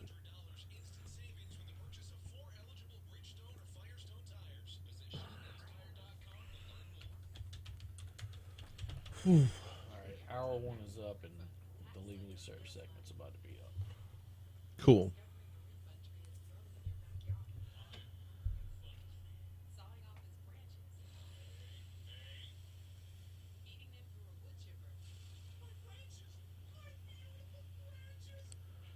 Back in the 40s and 50s, the American press would have not reported that out of a sense of patriotism. I don't think that exists anymore with the press. Okay, so I agree with that statement, but I think it has nothing to do with calling, what's his name, Peter Ducey, calling him a stupid son of a bitch. Like, Yeah. so it's not about the level of patriotism. It's about the level of access, and the press isn't in charge of letting the cat out of the bag anymore. Back in the 40s and 50s, if the president had said something on C-SPAN for the whole world to see, the rest of the press would have been forced to report it. It's not about patriotism at that point. It's about intellectual honesty. So, like, yeah, I don't think that discussion, like, I agree with you completely on the level of patriotism. But getting the poop back in the horse was a lot easier before the internet. I did.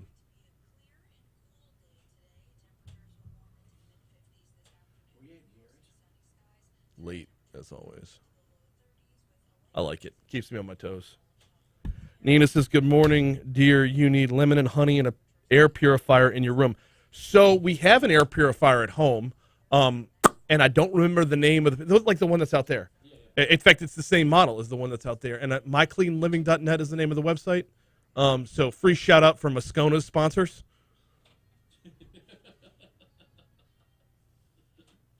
Always comes back to Moscone.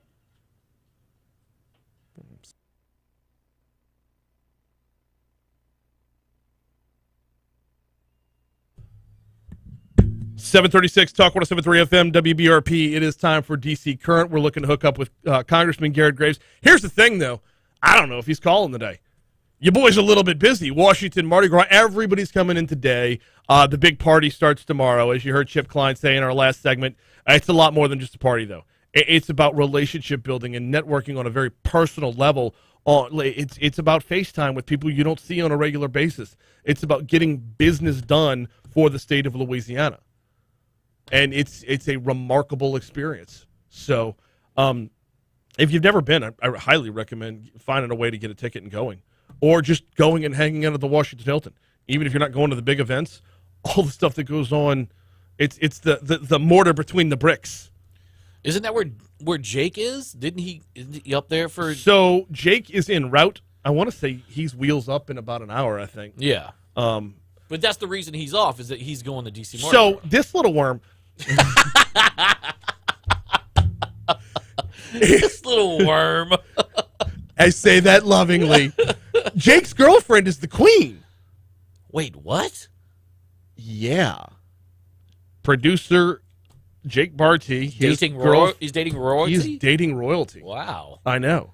So we had Richard Lipsey on yesterday. Mm-hmm. And he's the king. Oh, okay. And I'm like, you realize, Jake, that we are right now talking to your girlfriend's king. Yeah. Like, that's not weird. No, not at all. Not at all. Maybe a little bit. So, yeah, his girlfriend's the queen. And he's on his way up there right now. We might have to get a field report from him on Friday.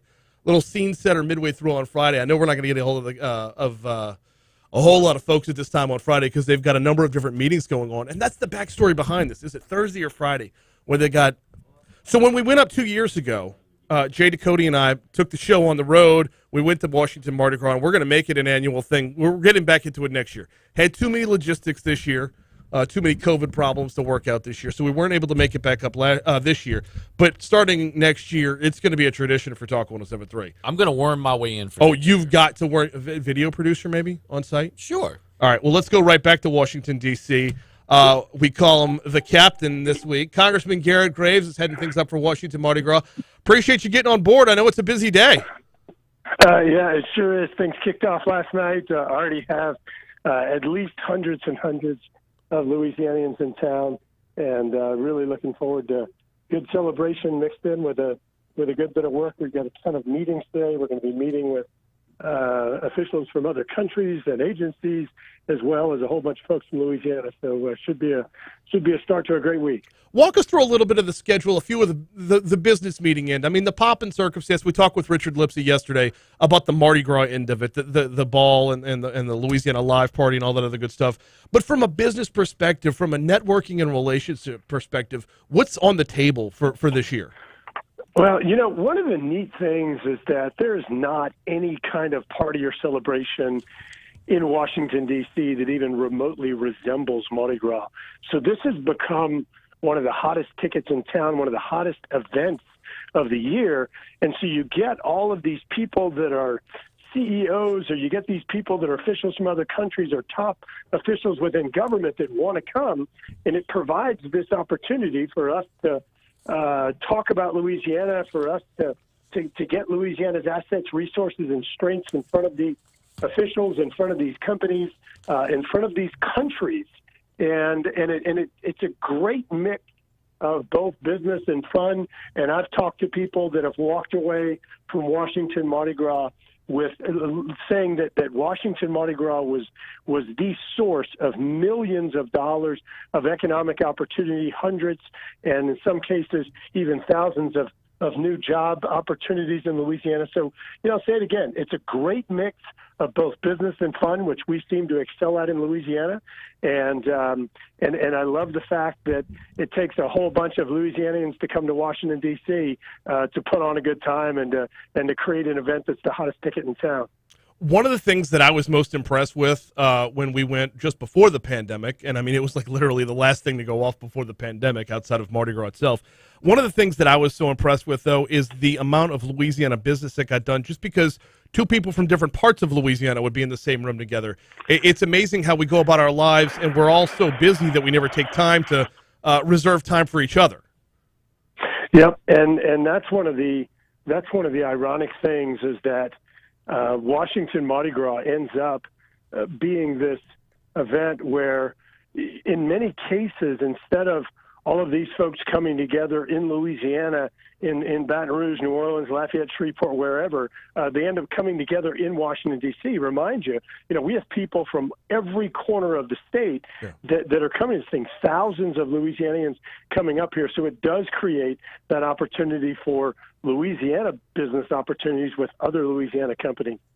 Congressman Garret Graves, our guest for D.C. Current, as he is every single week. This week, a little bit busier than normal, but nonetheless hopping on board. Let's talk about a few of the headlines coming out of your office. Reading a press release from your office, I believe this was yesterday. East Baton Rouge Flood Project report from the U.S. Army Corps of Engineers. What's the update here? Oh, sure. So this is a project, and, Brian, I feel like you and I often talk about these long dormant projects or these projects that should have started decades ago, and this is another example. This is a project. It's Ward Creek, Jones Creek. It's Bayou Fountain, as well as Beaver Bayou and Blackwater Bayou up in the northern part of the parish. And the project's designed to simply improve the flow of water. And this means drainage. This means the flow. This means a little bit more local. It means the drainage of water out of our neighborhoods, out of our communities. And the project has been stuck for decades and decades. So we finally were able to come in. This project had never received the first dollar in construction funds. And a few years ago, we secured over $250 million for this project to move forward, which was it was at the time believed to be full funding for this project. So we were very excited. The problem was that the project kind of had to be dusted off because it had been dormant for so long. And now you've got a bunch of folks that are trying to figure out, okay, how are we going to move this thing forward? Because it was really designed for years ago, and no one has taken a fresh look at it for a while. So we've been frustrated because the money's been in the bank now for a few years, and we've seen what I believe is a lack of progress. But we're finally beginning to see this thing start moving forward a little bit. So some good news there, but it certainly is frustrating, as you and I have talked about. If we have flooding problems, we know what the solutions are. We've got the money in the bank and just can't seem to connect the dots. Exactly, and yeah, we're to the point now where it's the wins are almost hollow when it comes to the front end of the projects. We need to start talking about completion of projects at some point. I can hear the frustration in your voice talking about it. When you're living through it, and this dates us back to the 2016 flood and long before that, that's great. We're there, but it's going to rain before it's done. Yep, absolutely. And it's just like these hurricane protection projects where we've got the money in the bank, and every year is kind of like Russian roulette that this thing is delayed. But look, there's some good news in there, and that the project's finally moving forward. I'm disappointed that we didn't see additional funds from the hurricane supplemental that we announced recently going to this project, because I think that it was a really good project that should have received funding from there as well to help to expand the scope of this project. Let's move down I-10 just a little bit towards Donaldsonville, if we could. Your office put out a press release about the Bayou Lafourche Mississippi River reintroduction and pumping capacity improvement project. That's a mouthful for a title, but this is a very important project, not just for Donaldsonville, but all the way down the river. Yeah, this is another big one. So little historic factoid for Louisiana. Bayou Lafourche used to be the largest distributary of the Mississippi River. And so a significant volume of water would flow from the Mississippi River. It would kind of take that sort of southwest turn at Bayou Lafourche, and it would just continue down, and it would provide a significant supply of fresh water and sediment into that Lafourche Basin, that Lafourche Peninsula down there, Barataria Bay and others. And in the early 1900s, they decided to put a weir on it to block the connection between the river and the bayou. And what happened is you started immediately seeing coastal land loss. You saw saltwater intrusion and other ecological problems in the area. So this project is long overdue. We had all kinds of regulatory and permitting problems, but we were able to finally push it through. And what this is going to do is it's going to modernize pumps right there at Donaldsonville to be able to pull water from the Mississippi River, pump it into Bayou Lafourche. So very similar to how this project, how the bayou used to operate historically, but allowing us to control the flow that way, not flooding out areas. It's amazing the steps that are being taken. We had Chip Klein from CPRA on the last segment. The steps that are being taken to kind of let nature take its course without letting nature take over. Is that about right? It's a great example, and it's the same approach to Chip and others that we're taking on our river reconnection projects, diversion projects, where we're going to be mimicking Mother Nature, but at the same time have control structures in place to where we can control the amount of fresh water and sediment to prevent these areas from getting overflushed with fresh water.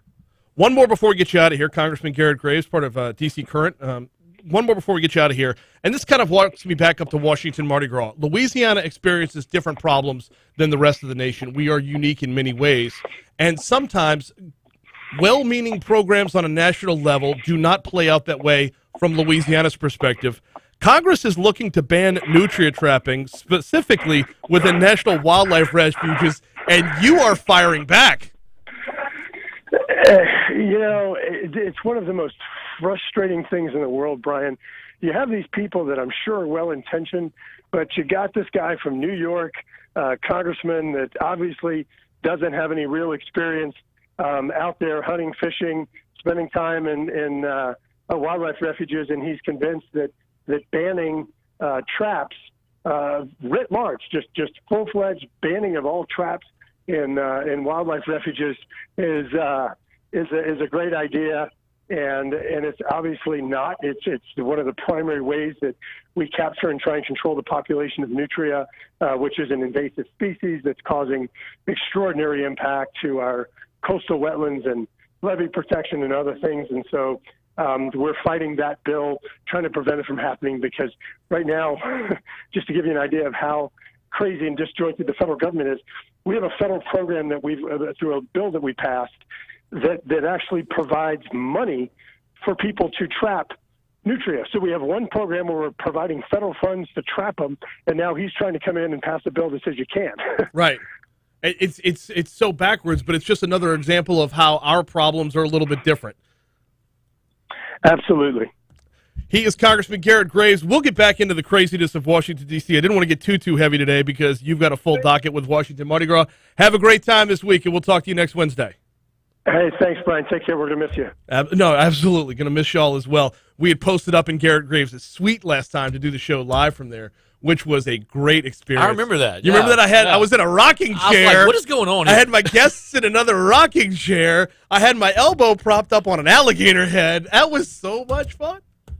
All right. He's Congressman Garret Graves. That was D.C. Current. Taking a quick break to check your money now. We'll check traffic. We'll come back. We're hitting the outside in. Getting outside of East Baton Rouge Parish next.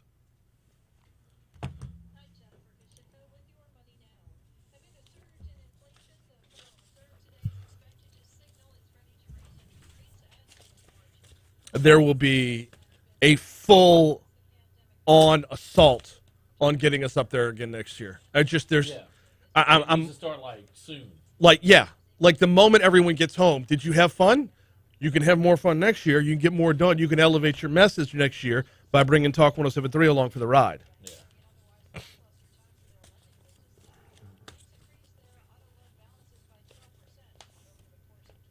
I need to write it out like that too, because I don't think.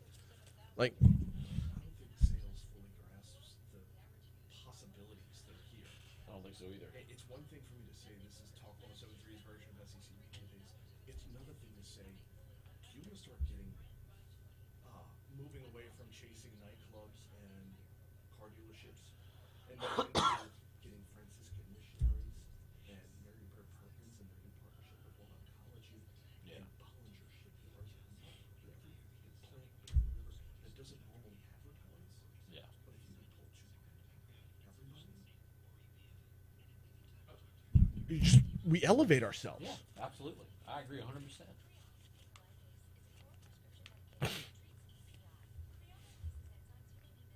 And that's not on them.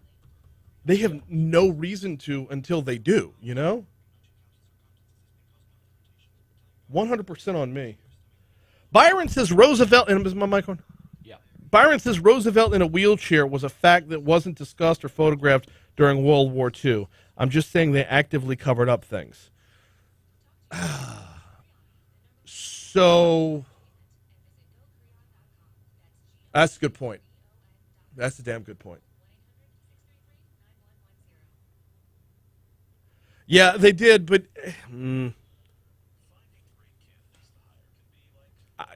the hard part about arguing this is you don't know what could have been covered up and what wasn't covered up, right? If something were exposed after the fact, we'd be able to see it, like Roosevelt in a wheelchair, but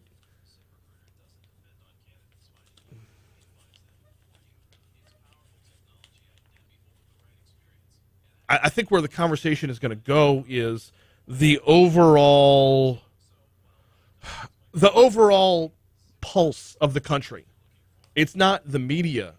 It's not just the media that is more or less patriotic now. First of all, the definition of patriotism has changed greatly. The definition of patriotism used to be blindly supporting the nation for better or for worse. Now, the new definition of patriotism, love it or not, is somewhat akin to especially tough love, right? Distinctly tough love. Like, you crap on America to support what should be American ideals.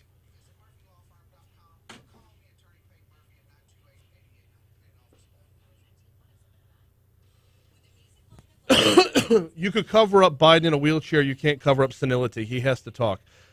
Also well argued, Sonny. Yeah. Yeah, there's a big difference between positioning the camera and positioning the microphone, to be sure. And along that vein, you were only going to have still photographs of Roosevelt. Again, I'll go back to my C-SPAN reference. I'll go back to the 24-hour news cycle reference. The citizen journalist reference.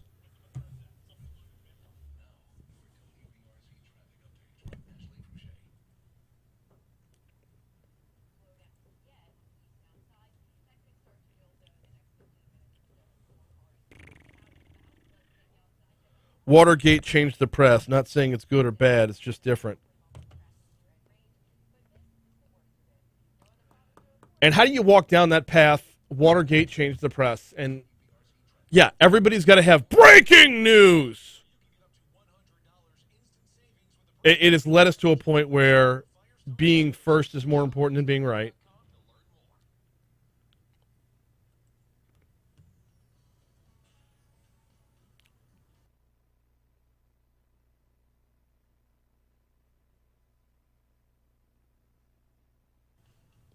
Coming up on 7:55 at Talk 107.3 FM WBRP. Thanks again to Congressman Garret Graves for carving out a few minutes. We do D.C. Current every Wednesday.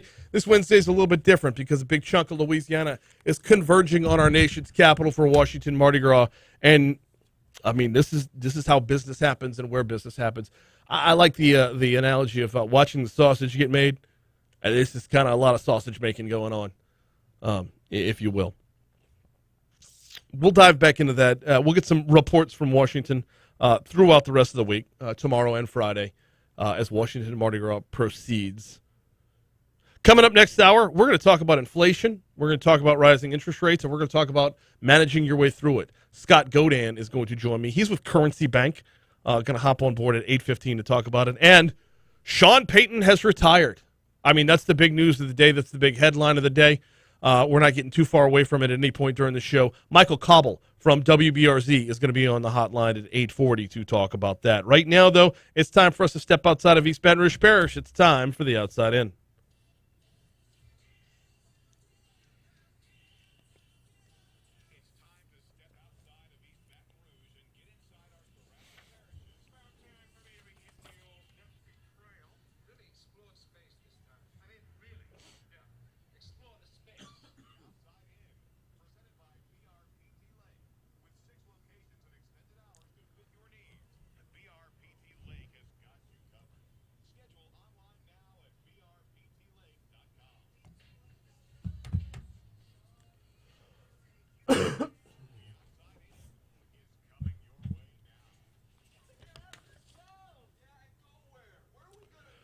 Starting off in Tangipahoa Parish, after more than a year of reviewing booking room beating exposed by WBRZ's investigative unit in the summer of 2020, the findings were turned over to the Hammond City Council Tuesday night. The video showed officers beating a handcuffed black man as he was being booked way back in 2017. We talked about this during Legally Served with attorney Franz Borghardt.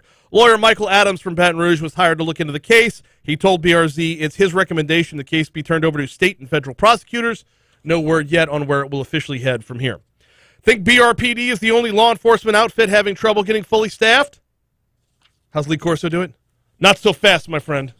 Pencil in hand. How you like that? In Evangeline Parish, Sheriff Charles Guillory says he's struggling to recruit and staff the next generation of officers. Quote, I tried hiring police and deputies in specialized field. There are only so many going around. Guillory says the problem extends beyond that. He says the issue now is having to ask his current deputies to take on more tasks. Quote, right now I have 4 people out, and that creates a shortage, so I have officers that have to work overtime. Digest that for a second. He's got 4 people out, and it's mucking up the works. While we're in Cajun country, Festival Acadien et Creole, the world's largest free Cajun and Creole music festival, is coming back stronger than ever in 2022.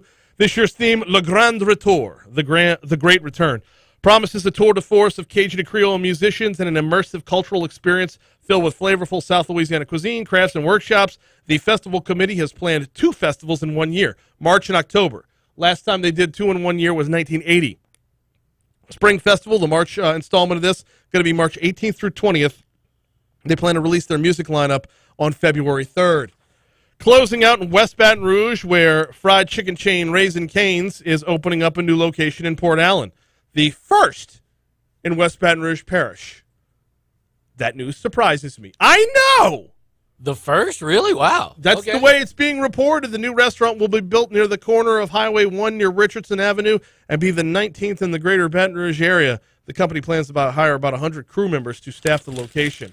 That wasn't the way it sat with me when I was reading it. I'm like, boy, that doesn't sound right. It doesn't. But I can't point to another one. Yeah, I'm would think, thinking about it, and there. Yeah, I mean that's right correct. off the Lobdell exit, maybe. No, I know. Weird, huh? Just at Arby's. Oh, that, by the way, is the fastest Arby's to get to from right here. Yeah. Stupid. Unless there's an accident on the bridge coming back, and then you're like, what are we even doing? Yeah. I didn't need a Big Montana that bad. Is the Big Montana still on the menu? That's how infrequently I go to Arby's. Yeah, but now I want to go to Arby's. Beef and cheddar. Oh, can't go wrong. No, can't go wrong. That's the Outside In, presented by Baton Rouge Physical Therapy. Check them out online at brptlake.com. Let's get you to CBS News.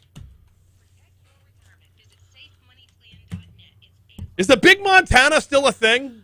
I never go to Arby's. I used to love me some Arby's when I was fat. When I was fat? When I was a big dude? I always talk about, man, I want to go to Arby's, and then I just never go to Arby's. Yeah, so right before the Fat Boy 50 was the last time I went to Arby's. And when I pulled it up on my phone, it showed me the Port Allen location as being the closest one. And I went over there. I'm like, 2 beef and cheddars, please. And they're like, combo? And I'm like, no, just 2 sandwiches. And they're like, okay. So get the 2 sandwiches. I hop back on the bridge. 45 minutes later, I had already eaten both my sandwiches with nothing to drink because I was expecting to get back to work in no time. And wow. Oh, yeah, I'll just eat these back at my desk. No problem. Yeah, 45 minutes later, I'm stuck behind a guy hauling sugarcane. Oh, my God. Yeah. I don't know if he was hauling sugarcane. That might be an inaccurate story. Yeah, no Big Montana. There's this new sandwich. The reason I keep saying I want to go to Arby's, I want to try it. This brisket, bacon, and beef dip looks amazing. Okay. You got your classic, your double roast beef, your half pound, your beef and cheddar, your double beef and cheddar, your half pound beef and cheddar, the smokehouse brisket sandwich, and the French dip and Swiss.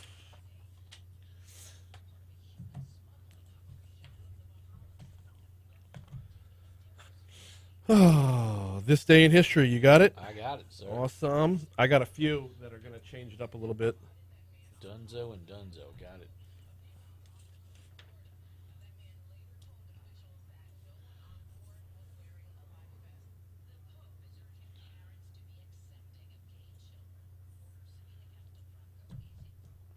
Be accepting of your gay job. Yeah. At least that's what the Pope said.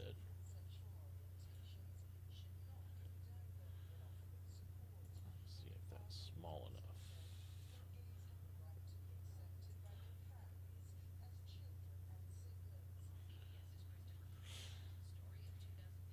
There you go.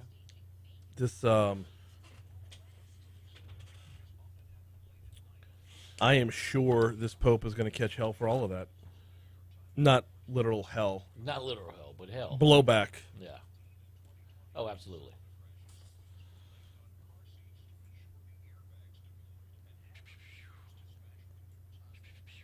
Arby's Smokehouse Brisket is the best, says Renee. Okay. But they have that new, it's like brisket and roast beef and bacon. But brisket and bacon, you're adding way too much. So, okay. You're thinking about the health benefits of it. No. I'm thinking about just tasting nothing but salt. Yeah. Tiffany says you did a great job last year, and you obviously had fun.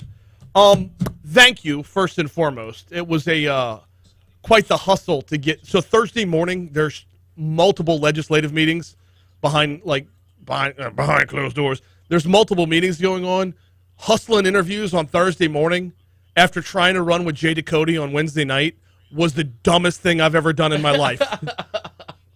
Yeah. By the way, and I don't mean to correct you, but this is the time and place we live in right now. That shit was 2 years ago. Yeah. Right? 2 years. Like, that's how skewed we are right now. Because I read your comment last year. Yeah, it was last year. Wait a minute. No, it wasn't. Yeah. Crap. Everything has got this COVID pause to it, and time and space don't exist anymore. But, yeah. Texted Cassidy's office. Cassidy's in a meeting. Texted Graves' office. Well, I had Graves on Wednesday. So, but Scalise, Mike Johnson, Doc Abraham. Was Clay Higgins there 2 years ago, or he wasn't in that spot yet, was he? Who was down there? Who was in the third at the time? I texted, I emailed Cedric Richmond's office because I never ever got a connection with his office because I've made it a point to make sure Troy Carter is active here because Cedric Richmond was so not. But yeah, it was, and this all on the heels of like trying to run with Jay Ducote. Yeah. And I learned very quickly, in the world of bite and booze, I'm a morning show host. Yeah, it's I mean, running with Jay is no small feat. Well, it wasn't just the booze, right? It's the food. It's everything. It's the food coma. Yeah, because like I can sleep off a couple of drinks, no problem, and I can limit myself. Yeah. Like I have enough awareness to know. All right, mix in a water. Like that's throw water in there, you're fine. But right. Like people just throw food at Jay, and it's like exactly. Here's the entire menu. Right, Enjoy. and I'm being rolled out the front door of Lucky Buns like I'm Augustus Gloop. Lucky Buns, best burger ever. God, what a good burger.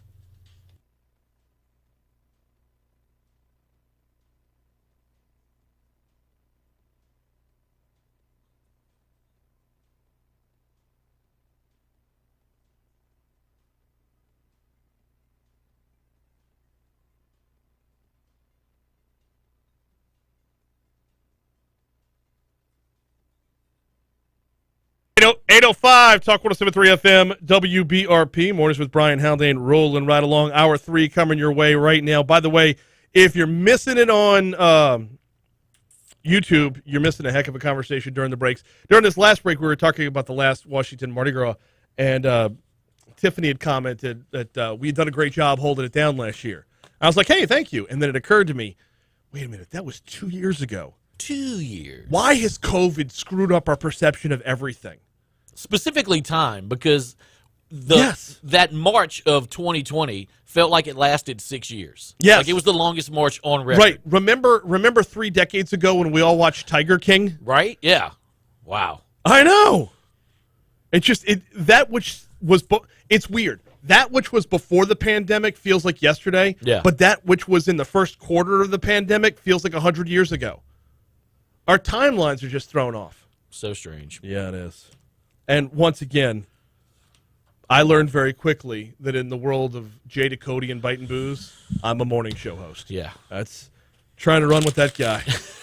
I know. Afternoons. Oh, yeah, you know. I know. It's not the booze. It's the food. It's the food. It's definitely the food coma. Getting rolled out of Lucky Buns like I'm Augustus Gloot. Which version? The old version or the new version? I never saw the new version. You got to go old version. Yeah, It's classic. Yeah. Yeah. All right. Hey, we got a big hour coming your way. Scott Gaudin, your ambassador of Quan. He is a banker with Currency Bank. What? Wow. You're ambassador of Quan. It's a Jerry Maguire reference. I know. I just haven't heard that in forever. It's not about the coin. It's about the Quan. Scott's coming up next segment. We're going to talk about rising interest rates. We're going to talk about inflation. And we're going to talk about really how it hits home. The folks at the Business Report hit up Scott, so I'm hitting up Scott as well. And then, the big news of the last 24 hours. For the first time in 16 years, the Saints are hunting for a head coach. The winningest coach in franchise history announced his retirement yesterday. Michael Cauble from WBRZ is going to join us at 8:40 to talk about a few of the highlights of the Sean Peyton era. And, we're going to break it down. Where do the Saints go from here? Where does Sean Peyton go from here? I know all the buzz on the interwebs is about him going to be the coach of the Cowboys. And just what's the gap in time between now and that actually happening? I'm one that says I don't see it. Weirdly enough, I don't see it. I know that's been where the talk has been, but honestly, if you're Sean Payton and you worked with the Bensons, I mean, he calls them Mr. B and Mrs. B. Yeah. You know, you're not calling Jerry Jones Mr. J. One of the things, just because it doesn't sound right, but one of the things that Coach Payton mentioned in his press conference yesterday, talking about Gail Benson, talking about Mickey Loomis, they never said no. Sometimes within the timeline, you couldn't get something done within a certain period of time, like renovations of the dome, that sort of stuff. It's like it's fun when I have the wish list and Mickey has the credit card. It's not like that in Dallas. No. Not only will Jerry Jones tell you no, he will tell you what you're being said yes for. Yeah. And I don't know that he would want to step into. He might give it a try. It might be a be careful what you wish for scenario, but I don't think this is that cut and dry. And oh, by the way, when your alarm clock doesn't go off at 3 o'clock in the morning, sometimes that feels good. Absolutely. Hey, thanks for stepping in, Chuck, while Jake's out. You're welcome, sir. That's a nice segue there. Yeah, all right, let's bring it back around. It's time for This Day in History. Let's get it.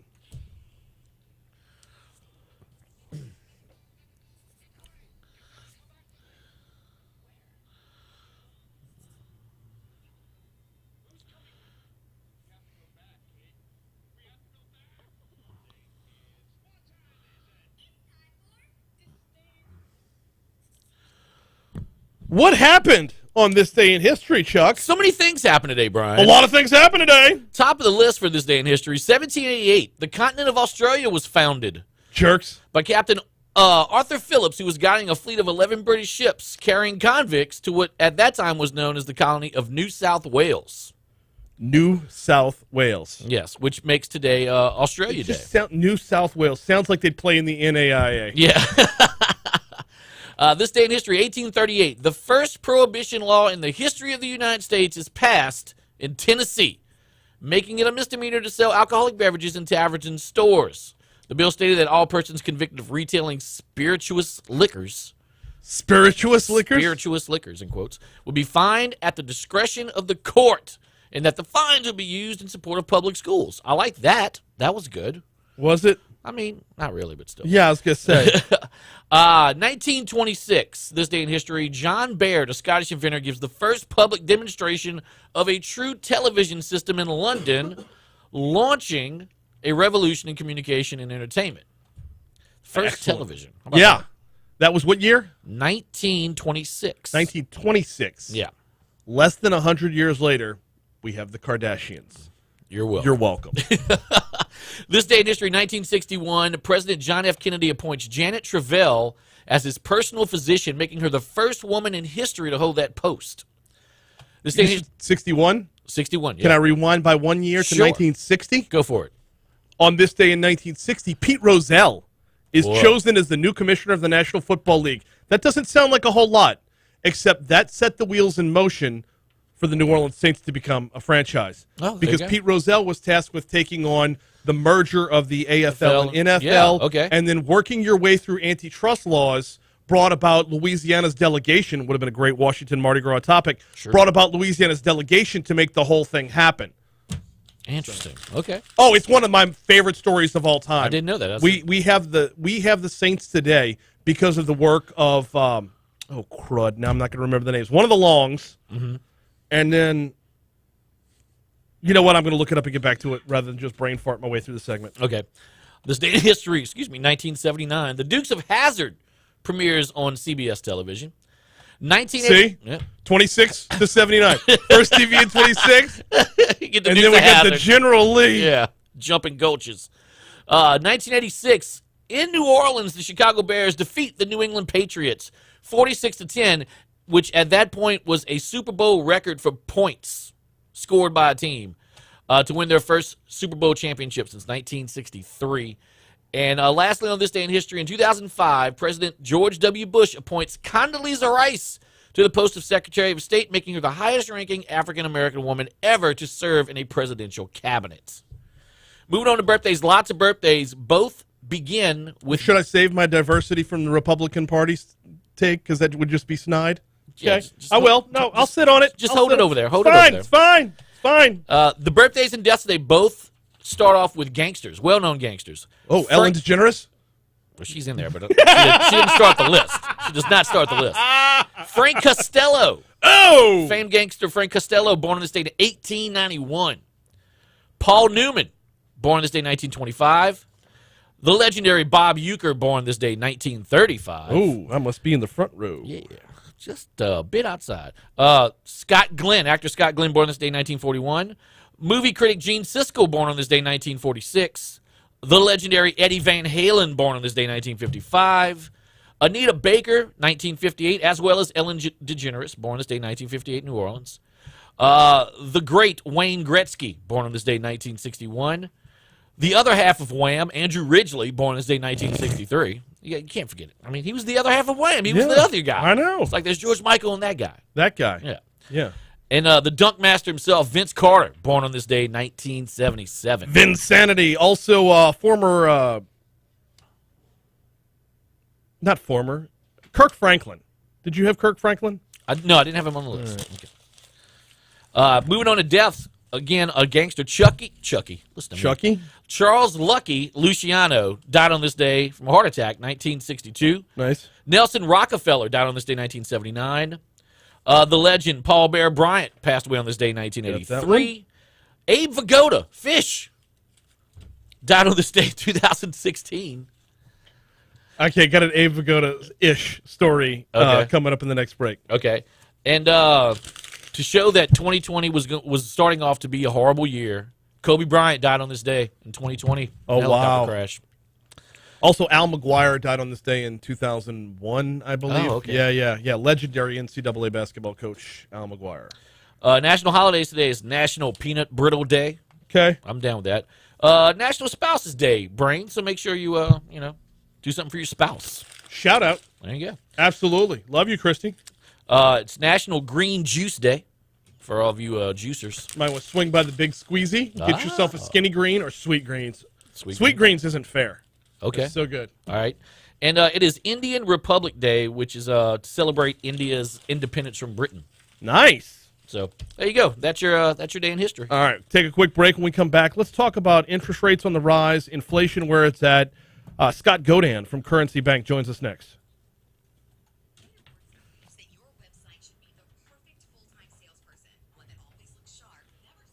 All right. Let me forward you Scott's number so you can get him on the hotline. Call it the Scott line. Scott line.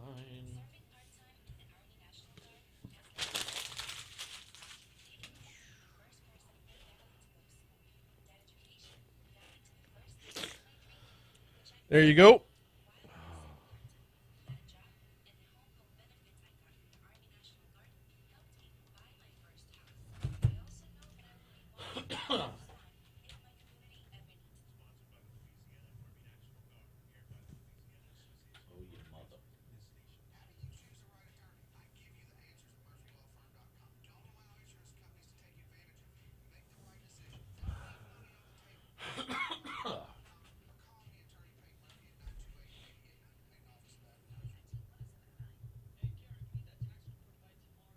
Hey, Scott, it's Chuck O'Brien Haldane calling for you a second. How you doing this morning? I'm good. I'm going to go ahead and put you on hold. We're about to come out of commercial, okay? All right.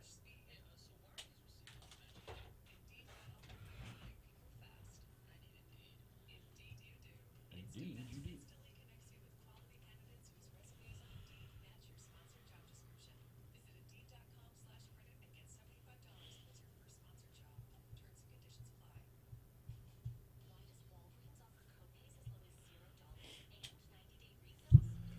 So, way back in the day, when me and Matt and Josh Ennis, Matt Moscona and Josh Ennis all used to work at the Clear Channel stations, Yeah.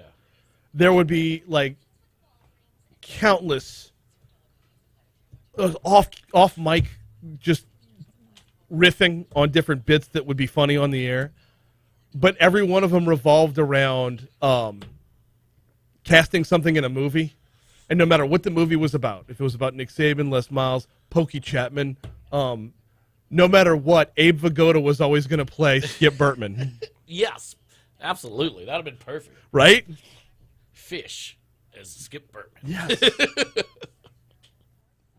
It didn't matter what the movie was, if it was, because we're just like, if you're casting a movie about it, nobody ever cast Kevin James as Sean Payton, I'll tell you that. But if you're casting a movie, it was just and Abe Vigoda as Skip Bertman. The movie could have been about Governor Jindal and Abe Vigoda as Skip Bertman.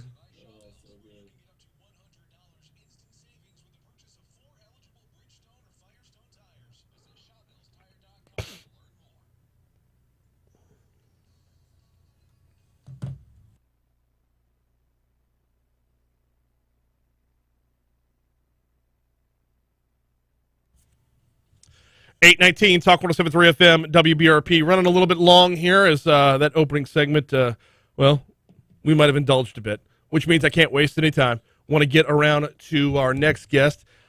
Scott Gaudin is the Chief Lending Officer for Currency Bank. Scott, I referred to you earlier as the ambassador of Quan, and Chuck chuckled. Welcome. Well, Jerry Maguire reference there. Absolutely. Good morning, sir. How are you? I'm cold, Brian. How about you? About the same. This year is going to present a number of challenges, and if everyone's basing what they're doing this year, budget-wise, off of what last year brought us, I think there's going to be a lot of harsh realities and, well, if you'll stick with it being cold reference, cold water splashed in the face. What's in store for, we'll go personal first, then business. What's in store for folks this year when it comes to inflation and rising interest rates? You know, I attended a talk about 6 months ago on the core inflation reading, what it means to folks personally, and was a little puzzled because it was trying to be downplayed, if you remember, as transitory. Mm-hmm. And then I dared ask the question towards the end, does this reading exclude anything? And it said, yes, it excludes energy and food. I said, oh, well, those are the two main things people buy. Okay, gas and food. To kind of relay that conversation, I think folks are going to continue to see some higher prices. You've noticed it if you've been to the gas pump or the grocery store the last couple of months, right? So I think you're going to see that continue. Is it going to get bigger? Who knows? My crystal ball is hazy, but I think this is kind of the new normal for the foreseeable future. That really, it's been here for about 6 months. Yeah, it has. And if so, we've seen the inflation, we've seen the supply side problems. Now we're going to see interest rates tick up as well. I'm thinking specifically about the real estate market and the number of people that wanted to put a little money back into their home before putting the home on the market because the real estate market's been so hot. If they've put that off because the price of lumber and everything else along with that has been high, if they're like, let's ride out the supply side thing, well, now they're going to be faced with higher interest rates if they're taking out some sort of home equity loan or something along that line to get any projects done. It's like the trade-off is only compounding the problem. Yes, it's kind of a wild scenario where the stars align there, right? And I totally understand people taking time to think about their decision. It's a fairly major decision, but you could end up in a situation if you waited this long where you're darned if you do, darned if you don't, right, and you still end up needing to do the project, and the goods still cost more money than you wanted to pay, and the interest rate's higher, right? Right. I think what we're going to see also is I think that interest rates have been very low for the last 10 or so years. And especially the last couple of years. And I think you've seen a lot of people get into like starter homes.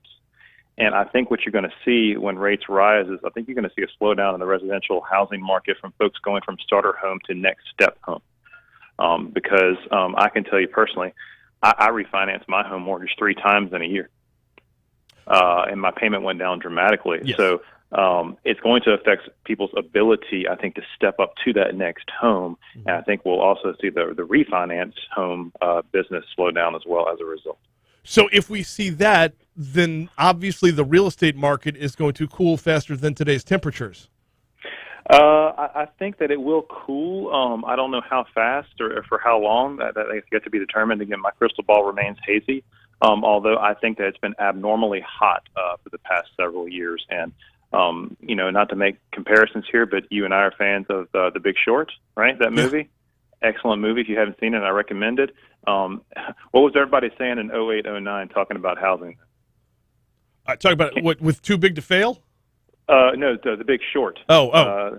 They were talking about, well, housing. Nobody bets against housing. Housing's red hot. It's never going to slow down. Well, things go fast and things slow down sometimes. But I think that we have a built-in cushion as it relates to housing, though. I think it's important to point out to folks. Mm-hmm. Back then we had a lot of what they call adjustable rate mortgages, which means at the end of a specified period, whether that's 3 years or 5 years or 7 years, your mortgage rate reset. A lot of folks that have bought homes or refinanced homes the last few years have a permanent fixed rate. So I think that's a really good safeguard to make sure the housing market doesn't experience near as much turbulence in 10 years.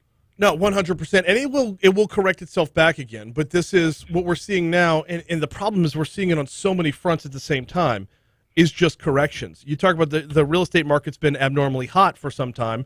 The stock market has been abnormally outgrowing itself for some time. Interest rates have been abnormally low for some time. So for all of these things to adjust themselves simultaneously, what does that lead to from a personal standpoint? It's funny you say that. You may have heard the term, you don't want to catch a falling knife. Right. And as far as getting into the stock market when things are a little wild, but things have been not just down lately, they've been up, down, up, down, up, down. It's been volatile. I kind of joked with a colleague yesterday. I said, I remember you reminding me, don't try to catch a falling knife. What if the knife is doing somersaults and flips? What do you do then? And my answer to that and to your question too is just pause and take a step back. Mm-hmm. Sometimes things have a way of easing themselves out quicker than you think. Sometimes the best thing is to kind of let all the air come out of the balloon before you make a decision. And I don't think they'll all happen necessarily simultaneously. But I think that it's very important that the reason we raise interest rates is to curb inflation, which all of us are seeing right now, and what we talked about with the price of goods and gas. So the rising rates, while it might be somewhat painful for folks who maybe want to borrow some money, it is necessary to make sure we correct all those things. And when you look back at the economic cycle the last 20, 30, 50 years, a year or two of higher rates is kind of a blip on the radar, right? Yeah, no, it is. And the other thing to keep in mind is how much will the rise in rates affect the overall cost of borrowing? For example, if you're going from, like, let's say, if you're in at 3.5% or 4% and you move up to 4.5% or 5%, will 1 percentage point really be that big of a deterrent for those who have goals in their life they want to achieve? It depends. We can all pull levers, right? If you're looking to buy a piece of investment property and you're going to end up paying 4.5% or 5% versus 4%, all you're going to do is adjust the rents to help your note get paid, right? Yeah, no, exactly. So that kind of transitions us from the personal side to the business side, because I think there's going to be larger repercussions over here from the business end, because when making business decisions, it's not just about what you want. It's not just about hammering out a honey-do list. It's about the actual dollars and cents of everything and whether or not you're going to see ROI that's based off of that percentage increase. Talking about dollars and cents, I joked with somebody yesterday. I want to hang a big banner up for everybody to see. It says, if it doesn't make money, it doesn't make sense, right? Exactly. So, to your point, though, there are two kind of bank customers typically. There's need money and have money, and we like them both. Yeah. So the folks that need money are going to have to make those adjustments and pull those levers like we talked about if it involves a lease or some other form of revenue to pay the note. But also the folks that have money, that have had some cash sitting on the sides for the last year or two, whether it's COVID or whatever turbulence in the economy, they're going to be a little more pleased because they're going to get a little more interest on their money because right now they're getting next to nothing. Well, that's true as well. From the need money standpoint, though, we're coming out of the pandemic. Hopefully, we're coming out of the pandemic. Allegedly, allegedly. Rehiring is still an issue. Filling up the jobs that were all lost due to the pandemic is what's been going on right now. Regardless of how the headlines reads, it's just making up ground. What about when it comes to growth? When it comes to doubling down on the investment in your business and creating new jobs? Does the rise in interest rates affect that at all? One of my favorite answers in banking is it depends. That's kind of gray, and I don't mean to be gray about it. It just depends on the line of business you're in or the stage of your business. If you're in a growth mode or if you're a fairly young business, absolutely, right? Yeah. If you're a more mature business with many different seasoned level employees or lines of business that don't necessarily correlate, probably a little less, right? Yeah. But I think another question is, and this kind of goes a little more philosophically to things, is the biggest challenge I think employers are having, I had a long conversation about this with a group of folks I have breakfast with every Wednesday morning, the modern workforce and the mode of hiring and the type of employees we look to hire and what they value these days is dramatically different than when you and I hit the workforce 20, 30 years ago, right? Yeah. Who knew what flex time was when you and I got out of school? No, absolutely. Who knew what remote working was? Well, it wasn't. And look, and to your point on remote working, we just had a long conversation with a great person who we're going to be excited to bring on board here soon. Part of the discussion was remote work or flexible work, where he doesn't necessarily have to live down the street and come in every day. His job role does not necessitate that. And you know what? I gave no pause on it. So, well, in today's world, why would you? I mean, where we're at with the pandemic, but where we're at with technology, especially from Currency Bank's standpoint, where y'all thrive on technology, that why would you hesitate? Well, correct, and I had a great conversation with a group of employees in our North Louisiana location. Technology is wonderful for so many different facets for our business. Number one, it's great for our customers; they love it. But it's also great for our employees because they can do more and more things throughout a day, throughout a week, throughout a month, throughout a year. And not only are they helping our organization, they also have a sense of pride in what they can accomplish as an employee, which is a whole nother measurable that we didn't see 20 years ago. Got 1 minute left with Scott Gaudin. So if the answer to the previous question is it depends, then obviously everybody needs to be paying closer attention to their finances. You can't have a set it and forget it mentality right now. But when it comes to paying closer attention to your finances, people have a tendency to want to tinker as well. How important is it to hold steady right now? One thing, if I give any piece of advice to anybody, especially a business owner at any level, is know your ABCs. And what I mean by that is attorney, banker, CPA, right? Yeah. People hear attorney, they think, oh, my goodness, you're getting sued. No. Sometimes you just need a good relationship with an attorney to either form a new LLC for one of your businesses or negotiate a lease or a piece of real estate purchase for you. Your CPA, I feel like folks know their CPAs better than anybody in that ABC group because they typically have a dialogue at least once or twice a year in regards to their taxes on how they can save some money. As far as a banker role, I think we add the most value when we're adversarial and we're having regular conversations with clients. And I've had several of those the last couple of months, and they said, hey, Scott, should I do this? Sometimes yes, sometimes no. Again, it depends. It depends on how much liquidity you have on hand in case things get turbulent or a surprise comes. Well, one of the best allies for any business owner, and that's kind of who we specialize in banking, is a fixed, predictable expense. Anytime you have a variable, uncontrollable, or unpredictable expense pop up out of left field, that's when it can make it a little harder for folks. Well, everything is unpredictable right now. He is Scott Gaudin from Currency Bank. Appreciate you hopping on board, the ambassador of Quan. We'll talk to you soon. See you. Bye. Later. We're late for CBS News. Let's get it.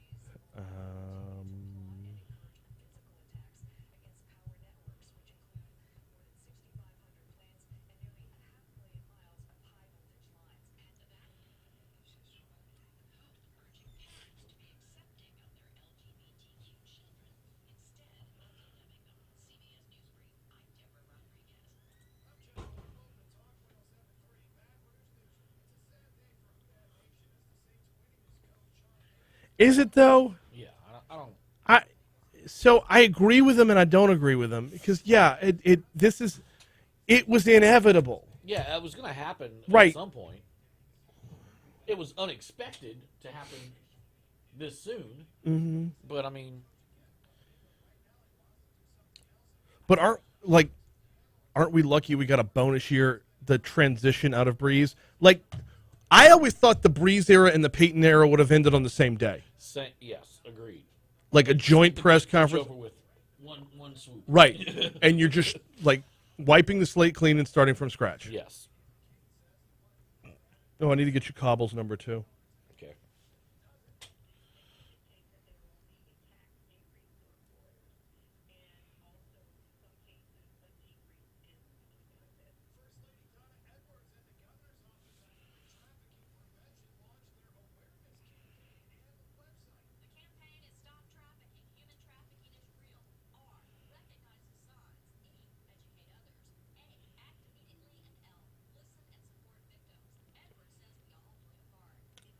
Seriously.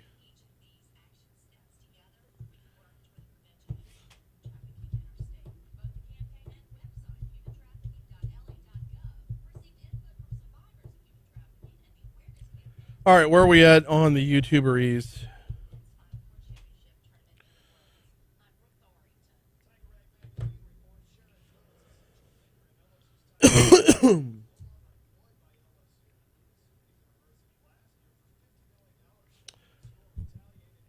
Louisiana Women Lead is going to be there in a room full of Republican Barbies. I feel more. Wait, what? Crap! I think I missed something, Tiffany.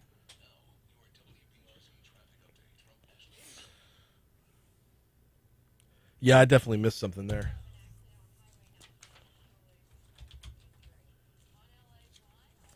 Did I have? Oh, I never did Baton Rouge Mattress.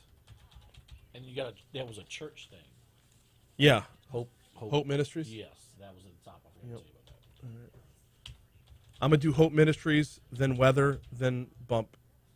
Me No in. weather, right? No, Oh, I'm your doing weather. Weather. Yes, Yeah. your weather. I'm sorry. Okay.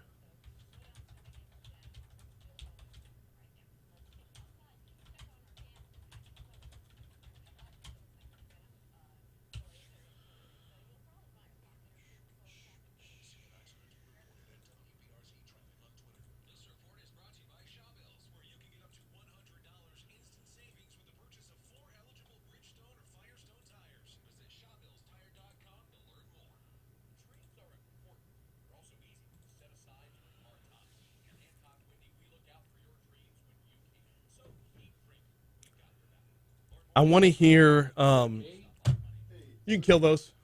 Yeah. I just make sure everything's working.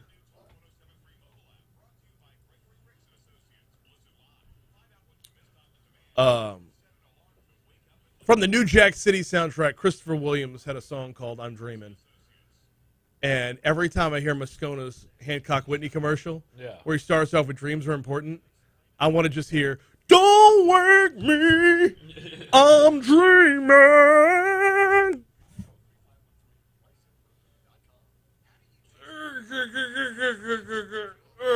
Shoot.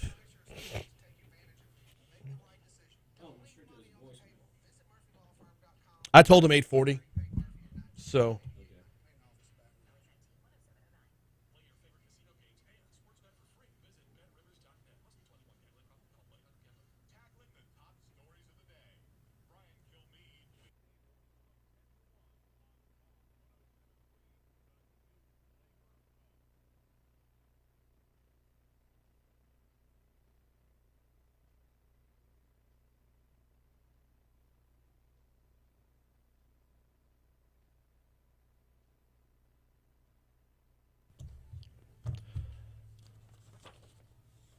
Talk about making plans for the future, making plans for 2022. I asked Scott Gaudin in the last segment specifically about hiring. We're in a workforce crisis right now. No doubt about it. Louisiana is in a workforce crisis. There's just been a revolving door for so many different reasons. They're calling it the Great Resignation. You got folks retiring early. You got folks that don't want to get up off the couch anymore. You got some that are still cashing paychecks from when they were getting supplemental unemployment benefits. There's been a number of different ingredients in this gumbo, if you will, of it's not stagnant because we're seeing things start to return. But at the same time, though, it's not moving at the pace it needs to be moving. And if your company is one of those ones that is having trouble keeping afloat, there's an answer for you, and it's called Rise LA. Rise LA is coming up in March. Fred Keller is the founder and chair of Cascade Engineering. He changed the way his company did business, and he did this in a way that not only got people off of welfare from those low to middle income brackets, got them off of welfare, but also increased his company's profits. You can learn his ways. Let him be your Yoda. Learn more at risela.biz, risela.biz, or call 355-0702. 355-0702. There's a path out of where we're at right now. There's a way to stay afloat, to avoid drowning either in your business or if you are one of the ones that needs to be hired. risela.biz is where you need to head. All right, we are looking at our temperature today. Actually, not that bad. Tomorrow's where it's going to start to get a little bit colder.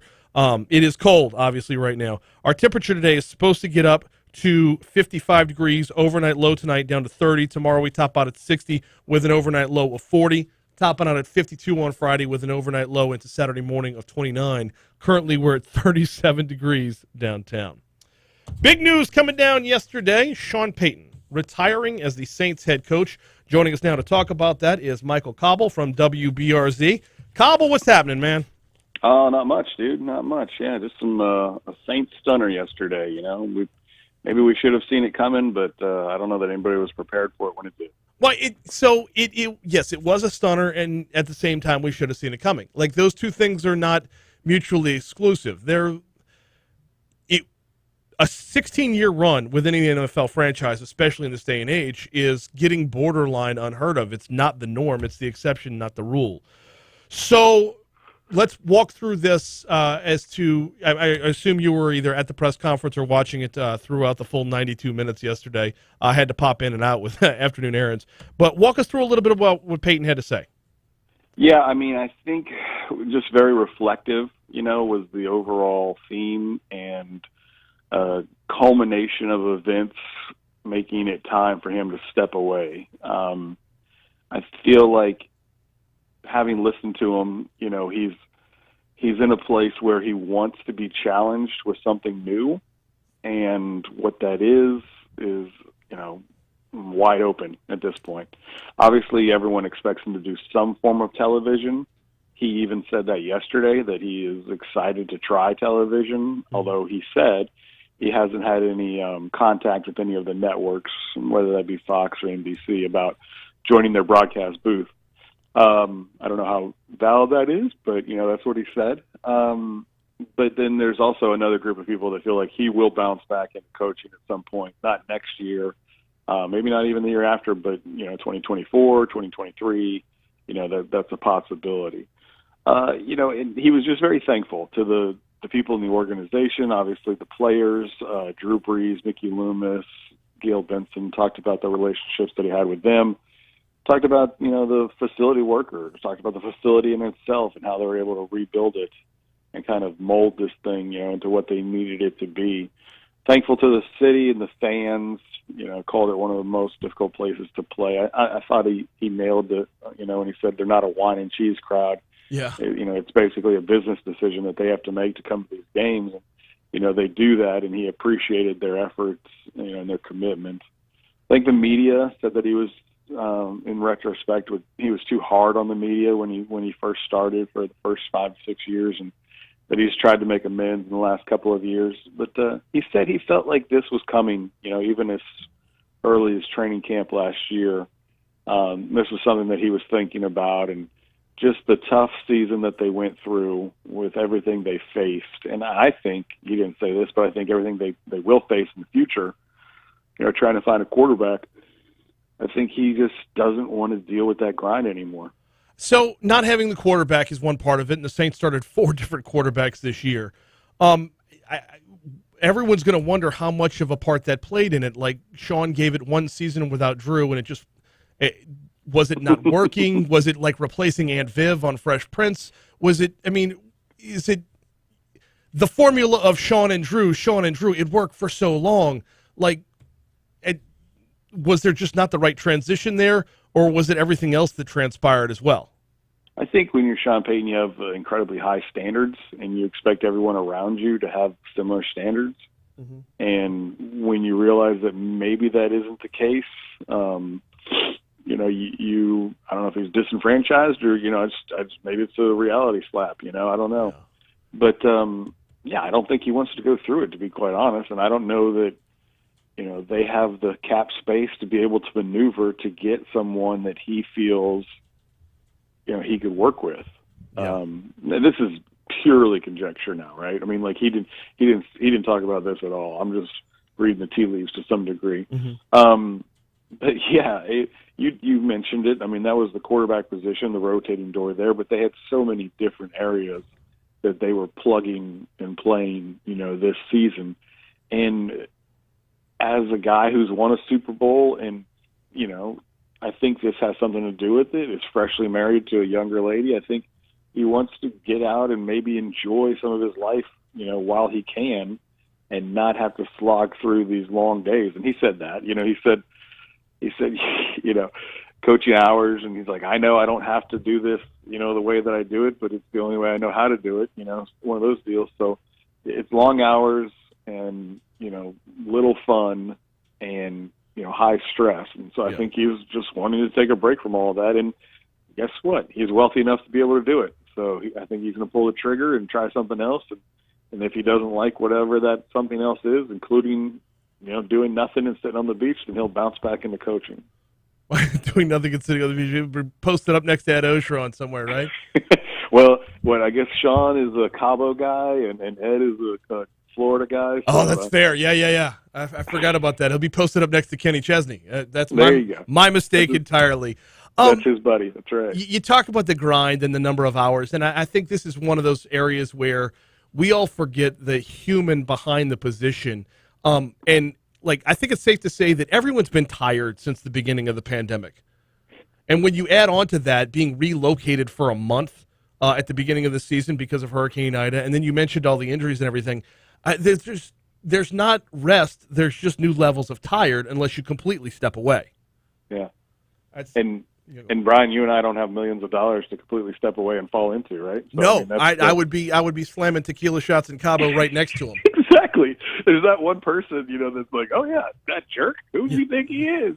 We'd all be doing it as well if we could. So I think there's a difference, right? I mean, and it's funny because I'm sitting there and he's said, I don't know what's next, but I'm excited about it, and I'm thinking to myself, God, if this were me, I'd be terrified, how am I going to pay my bills, but obviously, Sean Payton's at a different level in life and he's worked to get there, right? So it's something that he's earned, this opportunity. But it makes it a lot easier to jump out the plane when not only do you have a parachute, but it's golden, Well, yeah, $9 million last year. That's not too shabby. Not bad. So lots of beach drinks. Yeah, absolutely. When it comes to what's next for Peyton, from a television perspective, is every network on the table here? And I throw that out just to suggest that is there a possibility of a reuniting of Sean Payton and Drew Brees? Absolutely. Oh, I don't know. That would be a dream. I'd be like watching Burrow and Chase in Cincinnati. They'd have to make it like a Manning cast situation, though, because neither one of them could carry the broadcast by itself. Sign me up. Yeah, it'd certainly be interesting, and definitely a different flex, that I think kind of might be the future of television. But yes, I think everybody would be in play. It would be a little bit different, based on how they want to use them. I don't know if anybody in their I don't know if Terry Bradshaw is ready to retire and Sean Payton would come in and replace him. I don't know if Bill Cowher is ready to step out, on CBS. You got different guys in different slots that he could fill in, but I would think that would be his role more so than a color commentator at a game. I think he would be more of an in-studio analyst and someone who could kind of further the conversation in between halftimes and breaks and pregames and such. But he admitted that, he doesn't really know anything about that. And I, having worked with him and, listened to him for 16 years, 15 years, he's definitely going to have to do some tightening up because the guy's, kind of long-winded and tons of pauses. So he'll have to be a lot more succinct. I mean, he went 90 minutes yesterday. That was the most non sequitur thing I've ever heard. He would stop mid-sentence and change topic and then get back on the topic, but on a tangential way. It was fun, to say the least, but trying to keep up was like, trying to watch, watch Dennis Miller while you hit mute every third sentence. It was just weird. I was so far away the way they had to set up. I was down there and I was filming it, and I'm so far away. I couldn't tell if he was like getting emotional and like pausing or if he was just like just normal Sean kind of taking a break and then he'll come back because he was, choosing his word correctly. So, yeah, it was. He's got some work to do, but I'm sure he'd be great at it. Yeah. He referenced Ted Lasso yesterday, so we'll say Sean Payton would be better at this than Roy Kent, to be sure. That's what's next what's possibly next for Sean Payton. What's next for the Saints? Dennis Allen sounds like it would keep the most continuity there, but is that where they go? Is that what Dennis Allen wants? Right. That's that's what's interesting because. Here's the deal, now this is not as an attractive spot, right? You're having to find a franchise quarterback. You're having to do it with cap issues. Granted, you have a great defense, but you're in one of the toughest divisions in football. I think that I just don't know that everybody thinks this job is as great as we like to think it is, right? Yeah. Management is, though. I mean, he gave a ringing endorsement throughout yesterday. Management, is that what you said? Yeah. Yeah, I mean, I think Mickey Loomis and Gail Benson, I think, they have a good owner that's willing to spend the money, but they're going to have a lot of bills to pay. Yeah. There's going to be the rent due here pretty soon, and who wants to step into that situation? So Dennis Allen certainly makes the most sense. He'll be the odds-on favorite to slide into that role. I think that they're going to have to obviously, do their due diligence and interview some other people as well. But I don't know. I don't know that, that they're going to go out there and really rock the boat with some hire because continuity is important to them, I think. And as long as Mickey is sticking around, then I think that'll be very important to him. Yeah. What is that working relationship like? So, that may be the deciding factor. But I think either way it gets wrapped up before the Super Bowl. Before the Super Bowl. So we're talking 3 weeks at the latest. At the latest, yeah. So I would think 1, 2, maybe by Pro Bowl weekend even. Okay. I'll take it. It would be nice to have a name, if for no other reason, just to get started looking ahead the next season. In the meanwhile, he is WBRZ's Michael Cauble. We're straight up out of time, man. Appreciate you hopping on. You bet. Thank you. Take care. You too. Here comes Your Money Now.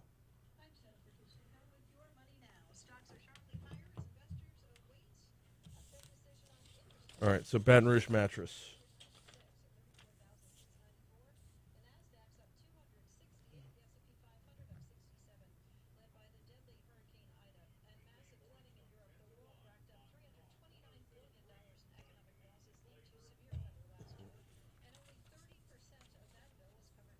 That's interesting. So across the hall, I open the YouTube every morning across the hall just to make sure that audio's coming through. When people post up, I'm not hearing anything. I have a backup over there to go listen and see if it's their computer or if it's me. But Cade came in and was like, "Can I close it out?" And I'm like, "Yeah." The number of people viewing went up when he closed it out. I think the number of people viewing and the number of views is skewed by so much. Yeah, I really want to go back to Facebook. This too. Can't monetize Facebook. Yeah. I don't want to go back to Facebook. But I want to find another option, some kind of OTT option. Maybe BRZ Plus would have room for us or something, to where it's packageable and sellable. I just, here's a good example. I did a little experiment the other night, right? Let's say the other night. This was over a month ago. Yeah. So, at night, when nobody else is going to be watching my show, right, I opened it on my phone. I opened it on my work laptop. I opened it on the Haldane media computer for my side hustle. Yeah. All three are different YouTube logins. I opened it up on my daughter's tablet, and I opened it up on my wife's phone. By my count, that's 5 different YouTube logins. Yeah. From start to finish, just let it play. It went from like 8 p.m. to like 10:30, so it was about 2.5 hours, right? Once I stopped all of them, went back to my phone and hit refresh, the number of views was exactly the same. It didn't go up by 5. It didn't go up by 4. It didn't go up by 1. The number of views was exactly the same after 5 views of 2.5 hours each. And I'm like, well, if it's not counting them, then what? Yeah. Is it only counting views from those who are subscribed? And even if it is, my wife is subscribed, it should have gone up by 1. Yeah. I mean, that is weird. And then sometimes I notice this. Yeah. I don't know how to get to an answer without sounding like I'm whining or bitching. Yeah, I don't know what this what this means when it says started streaming less than 1 minute ago. Like, I'll see that on our feed sometimes, and I don't know if that means. Is it the way we're doing it? Is it our software? I don't know, because it didn't do that before, and recently, like in the last month or so, I've noticed it's been doing that. Now, I don't know if that means it's like where it says how many's watching now, like. That thing's old.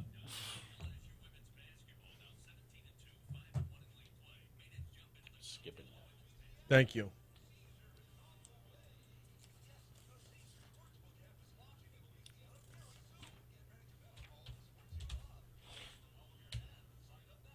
Hey, can you grab cuts 10, 11, and 12 from LRN? Yeah. And it's late in the morning, so let's make sure they're the same ones as before. It should be Sean Payton.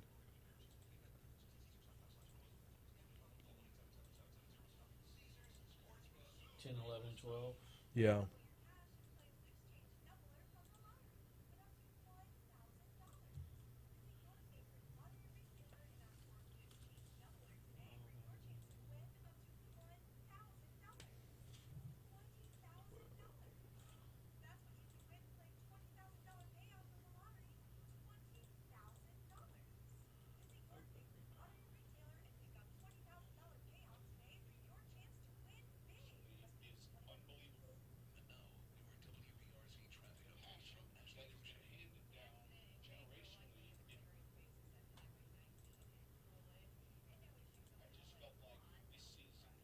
Okay.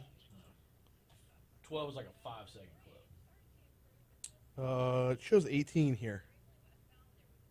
Maybe we'll skip it then if it's not what we think it is. Yeah, Hey, go into Mario's folder for off the bench today and see if he grabbed any cuts. Musos? No, Mario Jerez. Mario.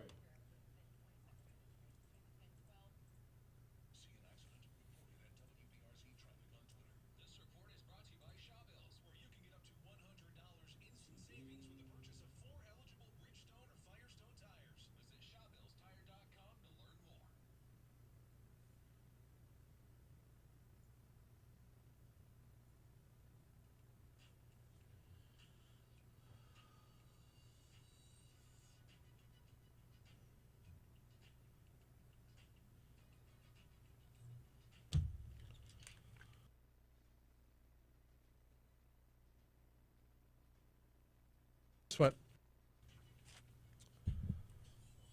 8:55, one segment to go on Mornings with Brian Haldane.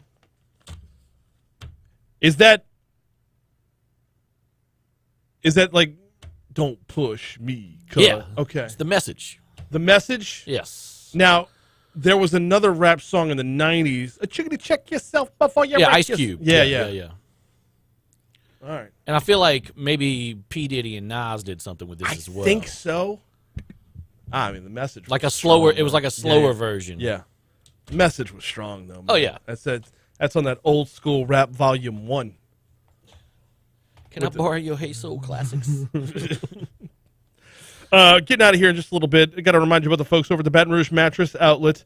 I was talking with Franz about this earlier. He needs to get himself an adjustable base mattress over at the Baton Rouge Mattress Outlet. He needs to call Mitch Kimball at 930-5779 or just swing by. 4065 Florida Boulevard or the corner of Jefferson and Hoosier 2. Mitch has got a ton of sales going on right now. I just bit my tongue.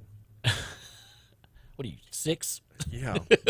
I was in the middle of saying sales. I don't know how I bit my tongue. Got you. No, get a twin gel memory foam mattress from $149. The fulls run $199. You can get a name brand queen size mattress, normally $899, down to $399. And the reason I say name brand without saying like Sealy or Serta or whatever is because Mitch has a slew of them in there. There's a number of different names. To rattle off all of them would take the rest of the show. Queens $8.99 down to $3.99. Kings are $5.99. You can get yourself up. Nope, I can't promise that California King with the adjustable base because I think he might be out of them at this point. But 930-5779 is the phone number. 930-5779. I got mine at the Baton Rouge Mattress Outlet. I went to the Florida Boulevard location, 4065 Florida Boulevard, or the corner of Jefferson and Hoosier 2. So, is it Dennis Allen in New Orleans? We'll break that down as time wears on. Today shouldn't be about who's next in New Orleans. Yep. Today should be about celebrating who or what Sean Peyton has done for that franchise, which, by the way, dialing it back to this day in history when we talked about Pete Rozelle. Yeah. Hale Boggs. Ah, okay. Hale Boggs was the name of the legislator from Louisiana. I could not remember. Yeah. Yeah. I mean, Dennis Allen seems like the logical choice, but they still have to go through the whole process of looking you've for got the another Rooney coach. Rule. You've got all that stuff you got to do. And that, to me, that is unfair across the board. If you know who your next guy is, to have a dog and pony show, just to meet some requirement when it's never going to be a consideration.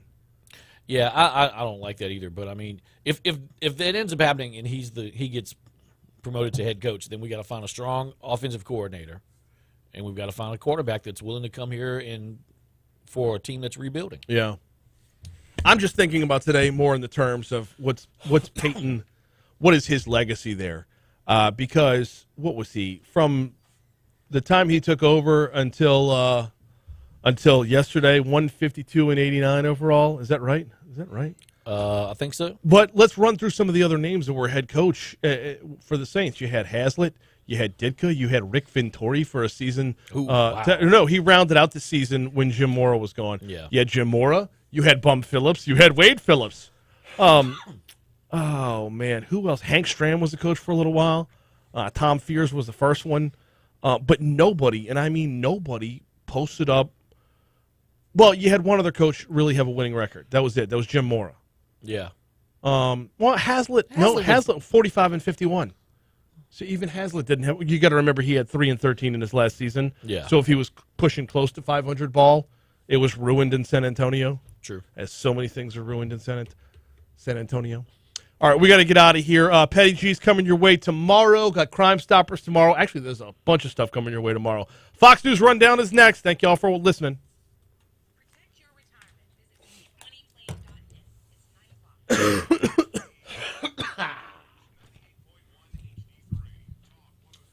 All right, YouTube, I've got to skedaddle. I'm heading over to, I don't know if I'm allowed to talk about it yet. I might have to wait. This might be embargoed until tomorrow. Yeah. I'm headed to a meeting. So I'll see y'all tomorrow. Thank you so much for participating. Thank you for your comments. If you've not yet subscribed, go ahead and hit that subscribe button. If you have subscribed, share this back to your Facebook page and encourage all of your friends and family that you will leave them, abandon them in the wake of you not subscribing. So, yeah, let's get these click, click, We'll see you tomorrow.